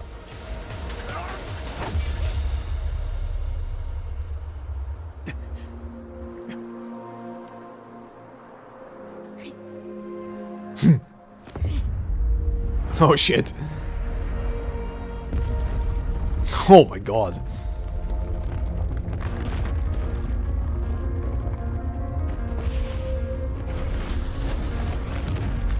Yeah, it feels like her explosive bullshit is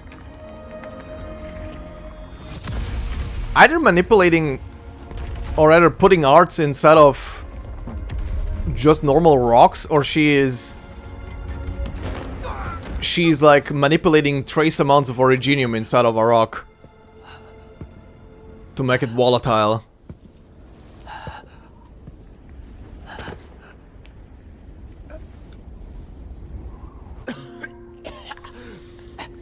Oh, good lord.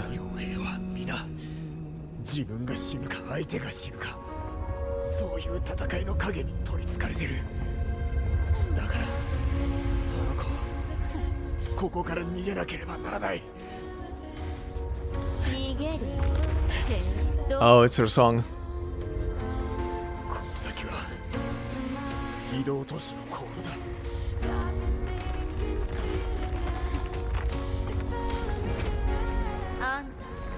たどり着けないらしい。あのガキはなおさら無理ね。Ah. 大丈夫さ。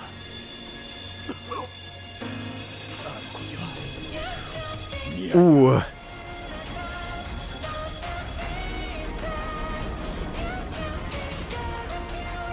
Oh, he's gonna go all out, isn't he?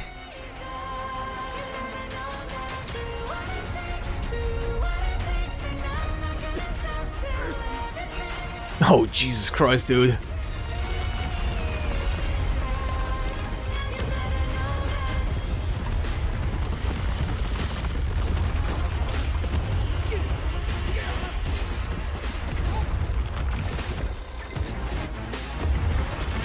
Oh my god.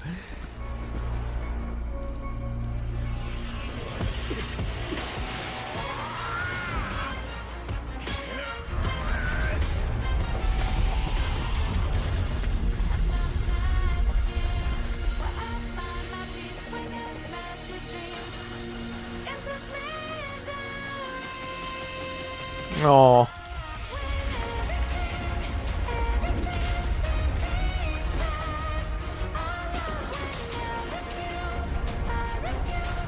Jesus. The dude is literally building a coffin.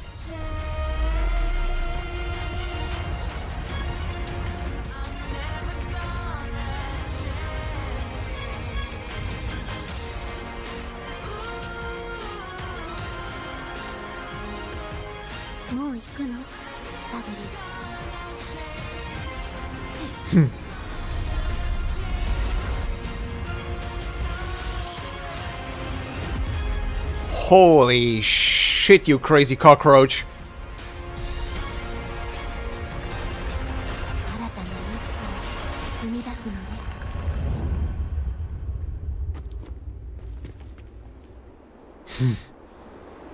Holy shit. Is this dude still alive? No.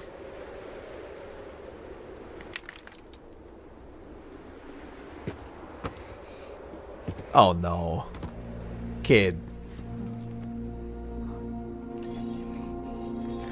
Oh, kid, no.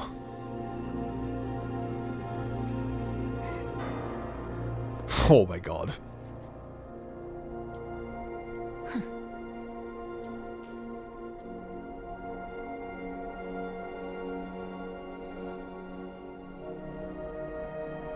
And the cycle continues until someone steps away from it. Until someone actually shows balls and steps away. Hey, present time.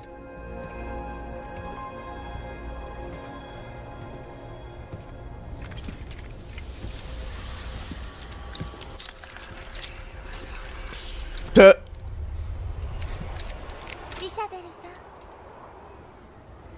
Huh.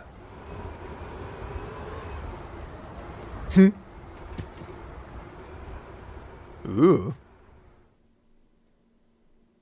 What was that thing? This was so good. God damn, this was so good. Jesus. Also, this 3D... What is going on? Well, read story, then you'll know. What I was gonna say, this 3D style is... I don't remember if I mentioned this before, but this 3D style is what I actually thought, and I think other people also thought it, because it's pretty much the same 3D style they use for a lot of the special animated stuff, like that one in the bottom right there that I'm gonna watch. But yeah, this is the style that I was actually at one point expecting the anime to be like. And quite honestly, because of all the arts, explosions and stuff that is happening, I mean, it's pretty much Warzone central in a lot of the material. It would have probably made stuff look so much cooler in this 3D style. But yeah, anyway, this was amazing. this was amazing. What else can I say? They released a shit ton of good stuff for this chapter. Anyway, What is this? A surprise for the doctor. Uh-huh. I know I saw in the thumbnail a cheeky looking W. What is this? Amiya. 20年の歳月をさすらった末、結局この地に戻ってきた。 Oh, she's reading. なぜなら、私は救われたからだ。What is she reading? 闇夜の檻です。そうそう、檻の中から。これより我らの魂は、憎しみをなんちゃらした刀のために二度と燃えることはない。What are you? 君を射込んだ刃だ。Hey. 3度目だぞ。台本通りじゃなきゃダメなの？こんなもん誰がわかんのよ。無理ならさっさと諦めなさい。そもそもこの就任演説なんて誰も期待してないよ。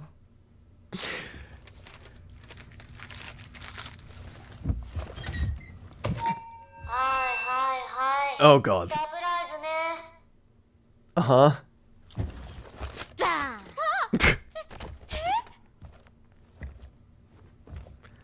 Ah, you chaos gremlin. じゃあ、 Hi. とびっきり驚か Good lord. せてあげるわ。 Hello.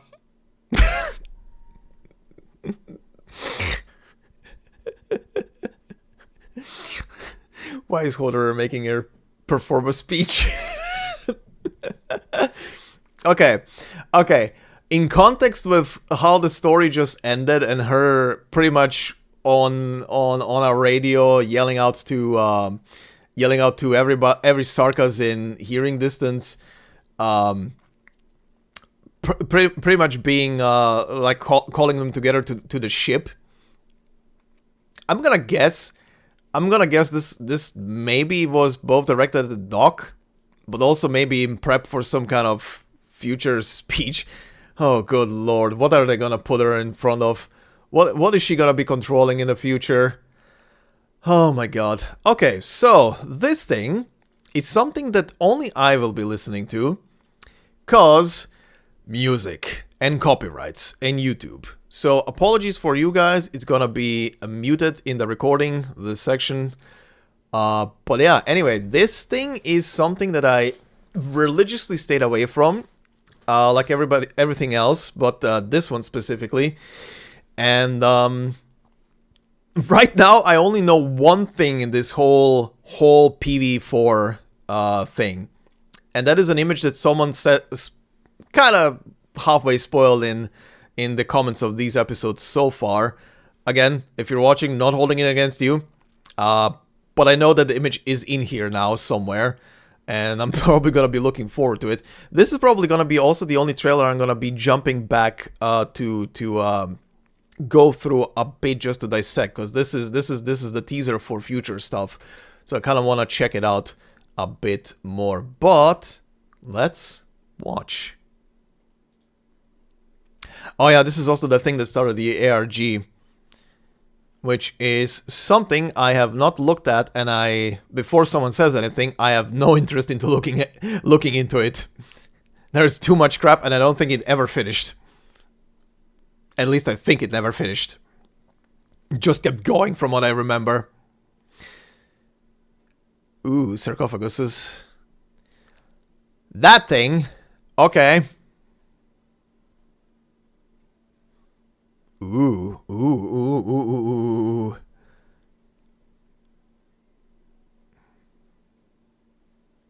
Singularity point? With the Originium symbol in the middle there?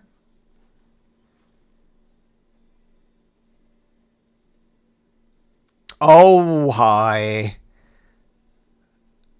Oh, hi.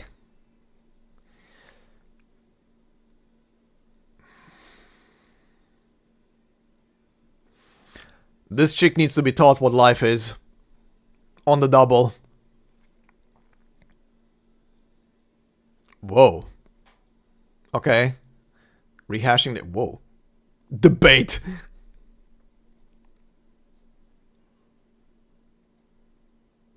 Oh. Oh, this is Priestess's voice.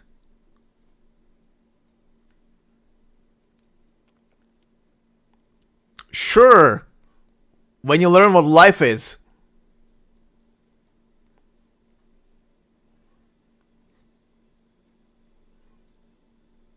Uh-huh. Oh. Oh, is this... Yeah, there it was. Okay, okay, I'm gonna go back to that. Oh, yeah. Siege altar. Lappy. Mm-hmm. Whoa, who? Seaborn. Laterano. Uh-huh. Uh-huh. Uh-huh. A solar system, huh? This solar system? Hmm. Thank you, Starset. Your music is amazing, but very heavily copywritten. Okay, okay. Okay, I'm gonna be returning to this. I am not capable to read this very quick. That's Kiera. Oh, this is the... I am returning to a lot of stuff in this trailer. I just saw some interesting shit there. Some very interesting shit there. Uh-huh. Okay. The restoration of the gate. Whoa. Okay, that was the thumbnail essentially for the video. Rimbiliton?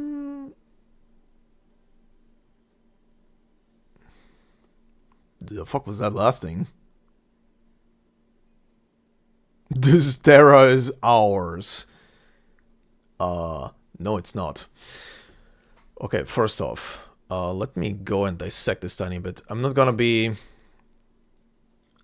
stopping at the ARG stuff. Okay, hold on. Okay, sarcophagus is self-explanatory. Yeah, they're shutting off. We know they are all dead. What does that say? Storage? It's broken. It's too mushy there. Storage. Use, I guess. Critical, solid, something local. Local time?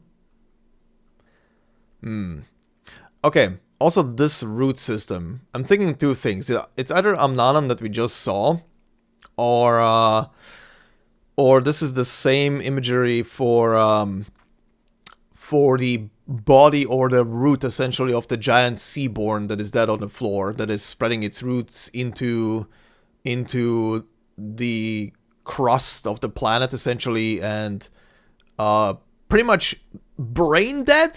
It's brain dead at the seafloor, but its body is surviving on literally geothermal energy. And that's why there is always seaborn, because they are continuously getting new food. It's either one of the two. Anyway. Okay. History images, culture, yada yada.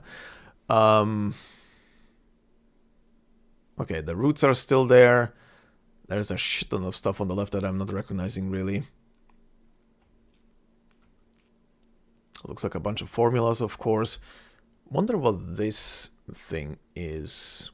On first glance, looks almost like a drone. Like a diagram for a drone, but it's definitely something else. I have no clue. This thing, however, in the middle is very interesting. Obviously, a very familiar symbol to everything Originium. But the two circles are very interesting. Everything overlapping and hitting this point here in the middle kind of gives me the vibes of a singularity event.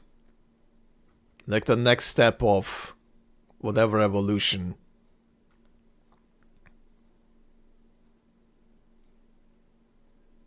Okay. Next thing was Priestess, right? No idea what this thing could be.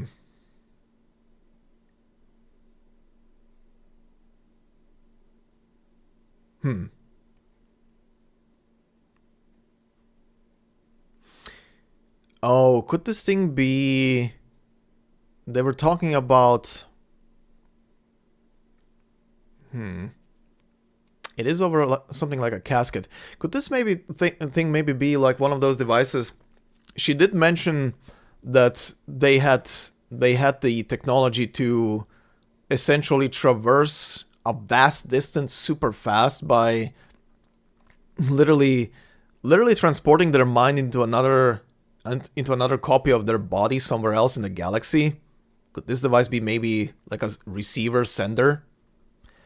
Because the thing in front of her kind of looks like another mini casket sarcophagus. Especially with these wires. They do show it here. Maybe? Or maybe it's the prototype for it.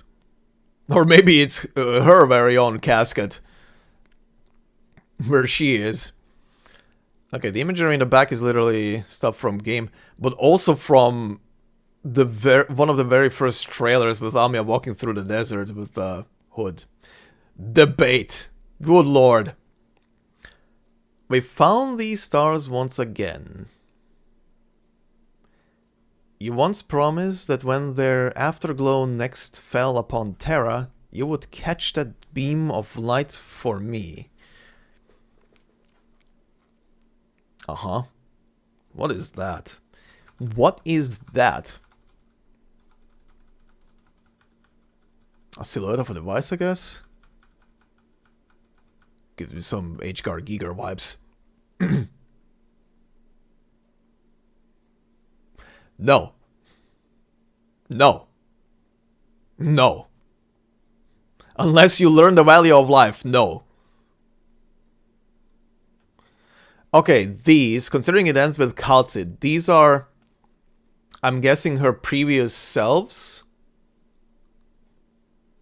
Like all broken statues representing her span of life at certain points dying. I'm gonna... yeah. Okay, this makes it interesting then. Again, we had this conversation in the comments in the previous episodes about Monster as well. Because at some point Monster had to come into the picture. And Monster is currently represented with the number 3 in its name. While Calcid's first module had Monster number 2. Or rather, Monster with the number 2 in its name. Which tends me to believe that every time Calcid dies, Monster goes up in a number or some shit. Like it's kind of like a thing of keeping track of its jump in evolution or Calcid's body. Which makes me kind of wonder, was the first Monster then with a 0? Okay, where's the image? Okay, current Calcid, but... come on. There we go. There it is. Okay, OG Calcid, I'm gonna guess. So yeah, in Babel, there was that bit when the doctor woke up and he looked at Calcid. At first glance, the doc didn't recognize Calcid, but slowly started to recognize her. I think Doc even pointed out that her features are a bit different, but it's Calcid? Question mark? Like, was a bit confused. And, I mean, it makes sense. If Calcid was made to look like the people that made her, then obviously she wouldn't have animal ears. And she has normal ears there, black hair, the green is still there. I mean, she does have ears here as well, but the animal features disappear. Okay. Also, wait. Go back.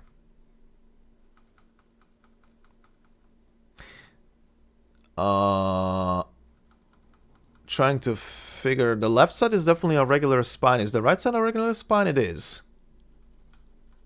Had a feeling like one of them might be bioengineered. I don't know what the thing on the left would mean. 9 hours, 27 minutes, 35 seconds? Those are coordinates? Oh, maybe coordinates on Terra for the next resurrection or some shit? Okay, teaser for Siege Altar. I get it. She looks magnificent. Moving on. Teaser for Happy Altar. Moving on. What am I looking at here? Okay, that transitions into a certain mama. What am I looking at here? That's definitely a person on the right, but who? Fuck, can't see the card. I was looking at the card there. Who the fuck is that? I cannot recognize who that's supposed to be. Actually, wait. I just noticed the big ears. I still don't know who that is. Anyway. I have no idea who you are. You look completely new, and whoever the circus behind you is, I'm not recognizing. This one, though, is very interesting. This one is presented very bombastically. I heard people talk about a closure altar that might have been teased during this. Is this it, what they think? I'm not really getting the vibe of a closure altar, if that is... Or sorry, playable closure, if that's the case, from this.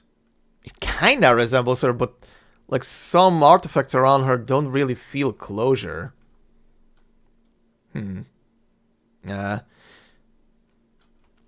Weird. Seaborn stuff. Because it plays a role into everything.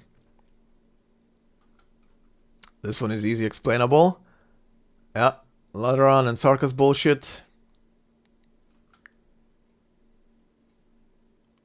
Ready. Lock. Okay, the thing in the middle is definitely a solar system. Now the only question is, which solar system is this? Is it the one with Terra in it, or is it a different one? Okay. Star said blah blah. Oh, this thing. The Ark fell. Its immolated carcass plunged through the chasm of the sky, which it itself ignited. Life faded away, its final drops of clearest wishes lost to a cold, stern ground of originium assimilation. Pardon. Okay. I was to be their witness, and I rejected with no hesitation. A conduit for the future should not have hope frozen in it. I stand upon Terra.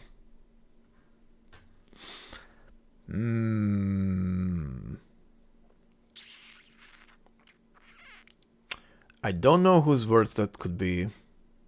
There is that fourth thing that was mentioned again in Babel when the dog was trying to establish contact with stuff. One was the Preserver, but we know why Preserver doesn't respond back. One was Karula Arbor. We know why Karula is down and not responding. What was the third one? I keep forgetting the third one. The Law, right. The third one was the Law.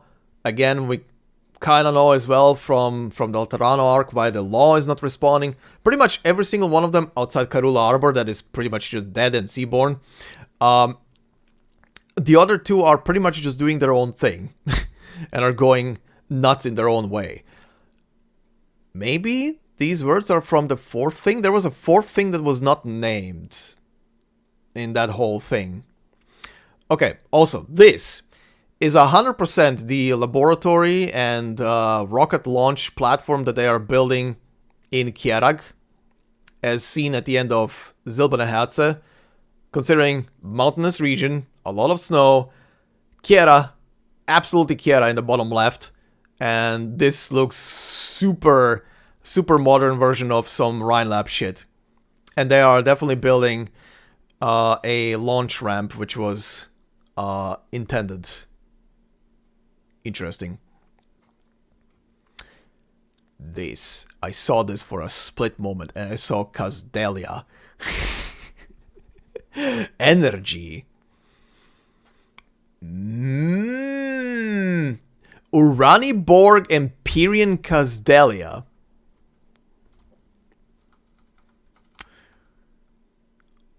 Oh. Okay, first off, the diagram of this thing looks absolutely like Atlantis from Stargate Atlantis. I will not lie. Minus the giant propulsion, whatever the thing is at the bottom. But this thing is a flying fucking city. And no one can convince me otherwise. It looks, especially here, this is the top. Yeah. This is 100% a flying city or something. Like, holy shit, this is a flying city. Or a space-capable city. Again, I have brought this up before. This game is pulling a ton of inspiration for a lot of stuff from a lot of aspects, but the sarcophagus stuff and some other stuff is being heavily pulled from Stargate. And this is Atlantis. But now, Uraniborg Empyrean Casdelia, and its energy. So, are we looking somewhere down the line?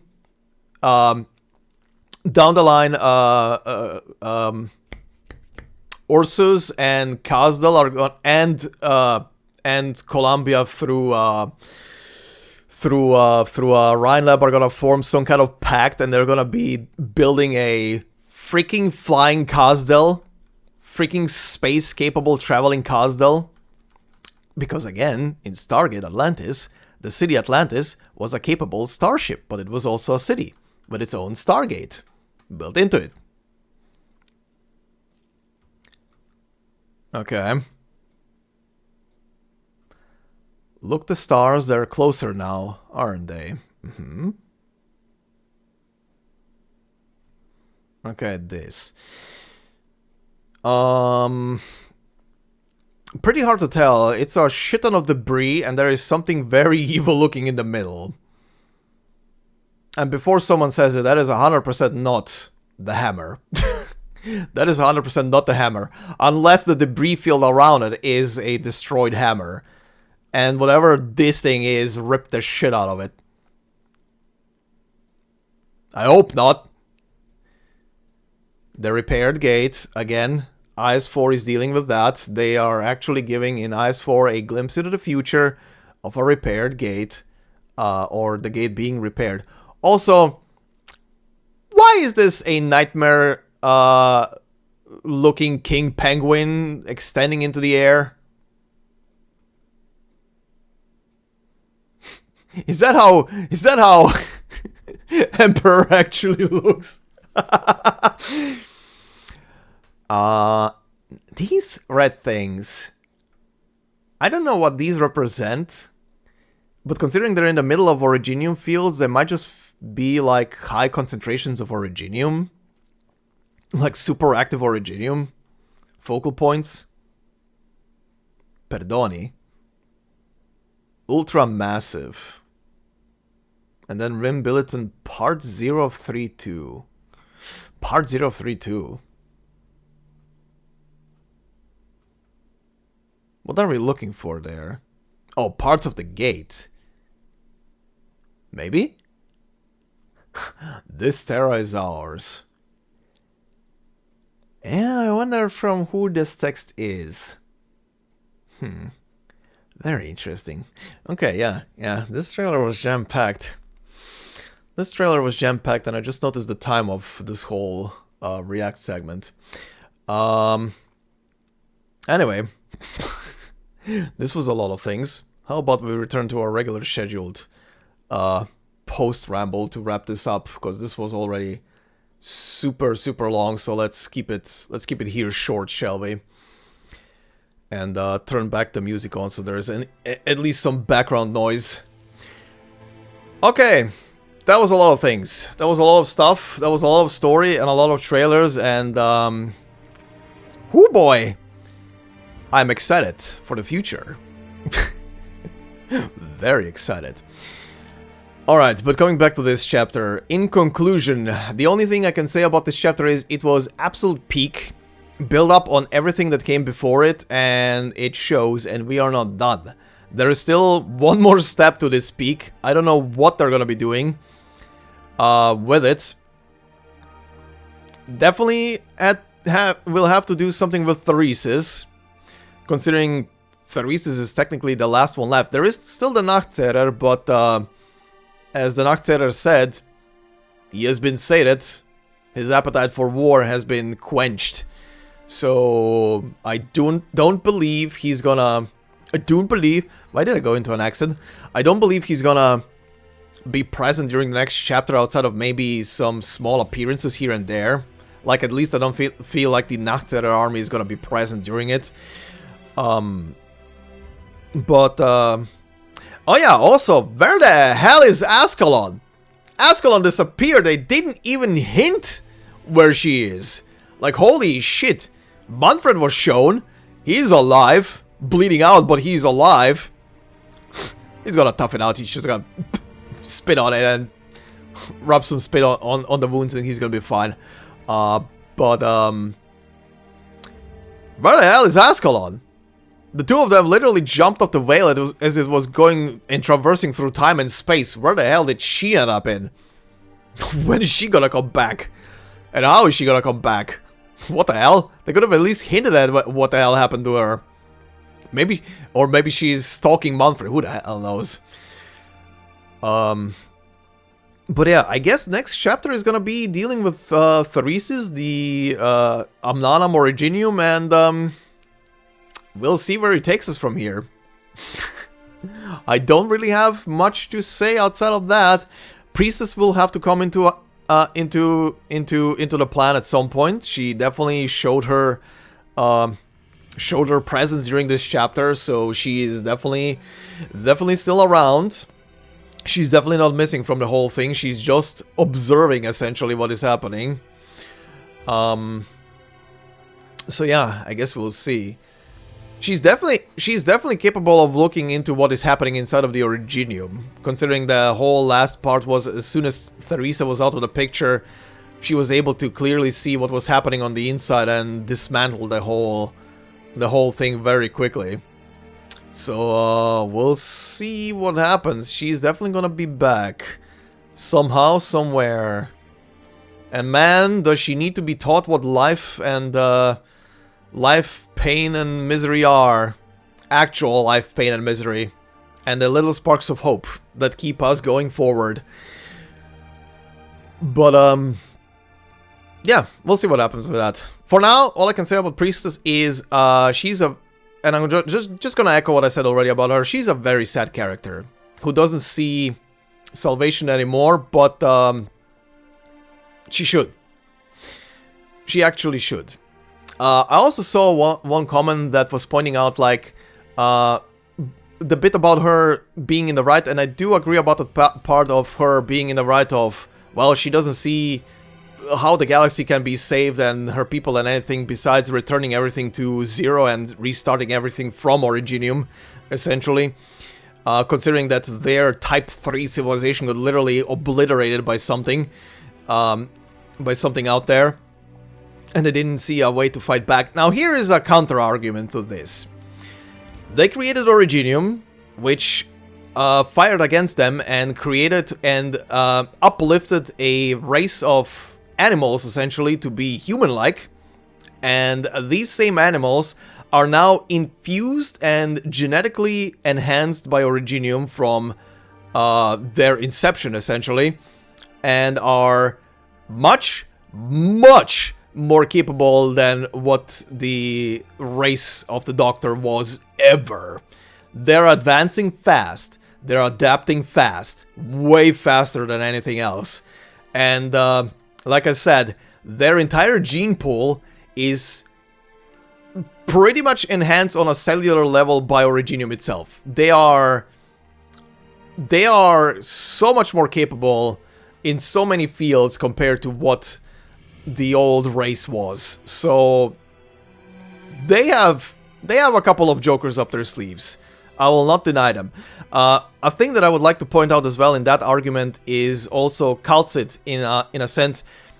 Now, this is not spoiling anything from the IS4 stories, but I will regurgitate a bit of the file, of the 3-part file that was released with Calcid in IS4 in Yoklamakar, essentially for the monthly stuff. When she got introduced with her 3-parter story in there, considering that her story revolves around the organization of getting to the portal, the Stargate essentially, and getting it repaired over time and the years, and who the hell knows how many decades it's gonna take to repair that thing. But essentially, one part of the story in there revolves around Calcid going into one of the buildings, one of the dilapidated buildings around the gate, and finding essentially storage drives, data drives. And they are significant because they play into how Calcid has been acting as a character towards this world, where it's a thing of, I can't let these people do too much, or I can't give them this technology, because if I do, they could get annihilated very quickly if they poke their heads out too soon. Now here is the crux of this thing. In that little story, which is taking place some years later, not specified, just years later, she goes into that dilapidated building. She finds drives with information on it, blueprints. As specified in that very short story, there are blueprints for freaking starships and much, much more. That tech is something that is nuts. Whatever is on those drives is insane. I think the only, from what I remember, from the top of my head, the only thing mentioned were starships. Insanity already. But she takes those drives because she's still in a sense of not knowing if she should entrust this tech to the people of Terra or not. But the crux of this whole thing is that at the end of it, she has a flip and decides to bet, essentially, on the people of Terra. She takes those drives back and places them where she found them, where someone else will come in during the whole restoration process and find those drives at some point. So she believes, she finally made that leap, that jump that allows her, and we've seen it through here as well in the story, she's trusting more and more and more that these people, if given the technology of the ancient race, they could pose a threat to whatever is out there. And again, to reiterate, these people are not dinky little twigs that die by a sneeze, like regular flesh and blood humans. These people, even a child of any of these races, could come up to the doctor, shake their hand, and break their hand, essentially, if they wanted to. These people are enhanced, and they basically, even if it's not magic, they're basically wielding magic. They are superhumans. They are X-Men. They are not your dinky little flesh and bone human. Whatever is out there, I think they at least from a biological standpoint, I think they're ready to face it. But the problem is technology. But if they do get handed technology from the old race, and they have proven that they can really quickly also reverse engineer it. I mean, again, in Lone Trail, we have a literal old goddamn man reverse engineer a goddamn sarcophagus into a dinky little thing that kind of mimics the original sarcophagus. So yeah, they can do it. These people of this world can do it if they're given the knowledge. They're gonna make a giant leap at some point, and it's gonna be nuts. Now, are we gonna see that? Probably not. We're probably just gonna get told that it happened. But yeah, they'll do it. These people will do it. They will succeed at some point, as long as they can get together. They will succeed at one point where the Doctor's race failed. But yeah, anyway, back to the chapter. Amazing chapter. I loved all of the character moments with character growth, the emotional moments. W's growth as a character throughout the chapter, Amiya's continuous growth as the whole thing. Again, the probably the best point of the chapter for me, outside of all the bits, but from a personal point, is probably the point where all people present in that one moment see what happened to Theresa and who was responsible for it, and every single one of them is basically like, I knew it anyway, I kind of figured that was the case, and the third one was, I kind of also figured that was the case, and I wanted to kill you, but I can't kill you, you don't even know what happened. So it's a conundrum, and it's kind of growing more more accepting of, yeah, this is not the same person anymore, which is, yeah, another whole thing. Then we have Theresa passing away, and the old Theresa back in Babel, leaving behind her own consciousness and a program inside of Civilized Eterna. Civilized Eterna now being conscious of itself, essentially through that program, and executing it, and mimicking old Theresa based on the data, which is insane. However, it is a bit, if you listen to the voice lines in the secret place from actual Theresa, and you listen to Civilized Eterna Theresa, there is a difference in delivery of lines. Now, I haven't listened, obviously, I can't compare the English lines of Civilized Eterna to the secret place audio files, but Civilized JP versions for both things do feel different. They do feel different in line delivery, like really different. You can tell one is a bit, one is like a slightly deeper version, and more methodical. Like, it's definitely someone copying the original, but doing a good job at it. And the other one is the original, of course, with a bit more life and spring in the voice, and hope and sunshine and depression at the same time. But yeah, that's also gonna be interesting. So Amiya can see her permanently, but everybody else can only see her if Amiya wants to. That opens up shit to some shenanigans, and I love it.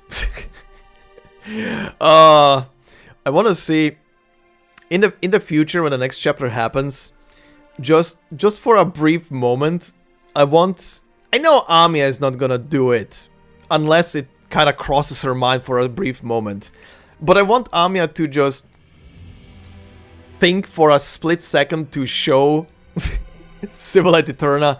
I mean, she is helping people aboard Rhodes Island, so she is probably gonna appear to some people, at least in the future. I haven't read her file, by the way, yet. But would be an interesting little moment of she appearing before. I did hear her voice file, which is just like, boo! Trying to scare someone, or scare the doctor, which is funny as fuck. But yeah, anyway. And also the doc reacting to Civilized Eterna's appearance would be very interesting to watch. That would be kind of interesting to see, just to see the reaction. And Calcid, of course. Thereses, on the other hand, I don't want him to see Civilized Eterna, because I think he's gonna lose it. he just permanently lost his sister now. Her soul isn't even around anymore. I don't want him to see Civilized. I think he's gonna lose it, and he's gonna go apeshit and just murder hobo everything. Please don't show Theresa Civilized Eterna. Please don't. Maybe, in a moment of desperation, you could make her visible for a brief moment, and that spooks him, and he hesitates just enough for an opening in kind of like a clash or whatever. But we'll see. From Lone Trail, we do know that after the Victorian arc finishes, they will be going back to Khasdal. I think the Tin Man was even mentioning that they go back with the airship, which we did hear here that they are gathering at the airship. So I guess that's gonna be the way out at some point. But yeah, Steam Knight is still around. We'll see what happens with that big boyo. Totally not Allerdale. Milsec has been talking about something that might come in handy to the guy. I don't know what could that be. Maybe she's talking about the old piece of armor that was left from her family line. That is still around. Maybe she's gonna give that piece to the armor just to repair it or something. But interesting. Also want to see. They did tease in the operator record that they did find her. So I wonder if there has to be like a meeting between Milscar and Weena at some point. I wonder how she's gonna react. Also, I don't remember. Did she appear at any given point in the story? I don't think she appeared at any given point in the story. I don't see her in my document that I'm looking at right now. What the hell happened to the unicorn? I think she got mentioned. Oh my god, it's been a whole month. I don't remember if she actually appeared and I just didn't note her down. I don't think I did miss her appearance. No, I don't think she appeared at any given point. What the hell is happening with her? Where is she? What is happening? Apparently she's in a city, but... Huh? They're keeping her hush-hush. For whatever reason. We'll see, I guess. Huh. Also, on another point, I think I saw someone, and I don't remember who it was. I think I remember someone saying that they couldn't believe who the long-lived one was in this chapter when it was revealed. And I'll be quite clear with you all, I don't remember at a single point, and I've read every single bit of this text so many times that I think I should have caught on if someone was mentioned to be a long-lived one. But I don't think a single person was mentioned to be a long-lived one. Unless you mean that it was Milscar, aka Allerdale. I don't think that's what it is there. She mentions, the only thing she mentions here at the end is that she discarded her old self in those ruins. I think she's talking symbolically, like cutting off one's, you know, long hair in a show of determination or protest, essentially, as you do. But she was talking about herself, like her old self dying in that place. So I don't think she meant like she actually died and came back to life or some shit like that. But yeah, they didn't really mention it. They didn't mention a single one. I was kind of hoping they're gonna reveal who the long-lived one is in the city, but they might be keeping that for next time. Maybe it is Clovicia, who the hell knows? They didn't bother to show her at all in this chapter or properly do anything with her, so who the hell knows? Maybe they're keeping that reveal for next time. But yeah, what else to say? I think I said already way too enough. Prediction-wise for the next chapter, I think I already kind of went over it. Theresa's gonna be the big bad. They still haven't actually shown anything, which is fascinating. Usually at this time they already have like a teaser or trailers or the next chapter in CN prepared, but nothing happened yet, which is fascinating. It's very fascinating that nothing happened yet. I kind of wonder why. What are they cooking? Is the chapter gonna be double the length of this one? Oh no! Am I gonna spend 2 months next time on a voiceover? Oh no! I'm in danger! But yeah, anyway. I think I've said enough over this whole month with all of these parts, with all of these characters. You've heard my reactions and everything to all the shits. And we'll see where it takes us. We'll see where it takes us next time. For now, I'm gonna go and edit this. This is gonna be a long part anyway. Especially this part right now. This cutscene and ramble part is gonna be long. And yeah, hope you guys will enjoy. I am definitely looking forward to the next portion of the story. Like I said during the trailer section, I am gonna freaking stay away from every single trailer they pump out of this goddamn game for the coming future until I'm done reading the portion of the story and then go back and watch it, because oh my god, this was absolute spoiler territory. I am so happy I saw none of it. Oh my god, I would have been so pissed if I would have seen any of that. That literally revealed the entire story. But yeah, fun story, interesting story, heartfelt story, great moments, badass moments, heartfelt moments, bittersweet moments, many goodbyes. I feel like I said 50 times goodbye to Theresa at this point, and it's still affecting me every single time. Every single time it's affecting me. Good lord. We even got to see Kal'tsit smile at the dock. I think this is a big victory. I think this is a big W. And I'm not talking about Vishadel. But on the topic of Vishadel, I do like her new self. Her new, more brighter and more open to stuff self. More jokes, more goofs. Always good. I like her evolution as a character. And everybody else's from the story. And, the goat that is the banshee, that is the boy, that is the man, standing up, Jesus Christ. He had some of the most badass moments of this story. Next to a couple of the other badass moments, but he had like two. He had like two big moments. Like, what the hell? Did he need it? Yes. Or no, he didn't, but he deserved it. Let's put it that way. He deserved it, 100%. He deserved a lot. Holy hell. And, yeah. That will be it. I do need to edit it, like I said. The rest is, again, in the comment section below. You can find the link to the video that is the reacts to the 3 cutscenes here and the secret place voice lines. And I will leave you guys with that. As always, thank you guys very much for watching and listening and all of that. Hope you enjoyed the reacts to the trailers, even though I feel I didn't react too much outside of enjoying myself. I did maybe overanalyze the P54 one. Maybe. That one took a bit. Hope you enjoyed that breakdown and theorizing about that thing as well. But yeah. Thank you very much. Hope you enjoyed. Please consider leaving a like. It will help me out a lot and mean a lot. And if you're new to the channel and enjoyed this whole thing, subscribe. Are you not subscribed yet? Do it.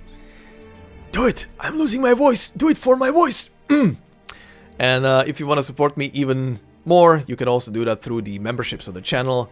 There are multiple of them, from $1 to $5, and yeah, thank you very much to the members that are there already. My voice is literally failing. I need tea and I need to rest. And I will see you guys in the next one, which is gonna be the next Abyssal Hunter story in a couple of days.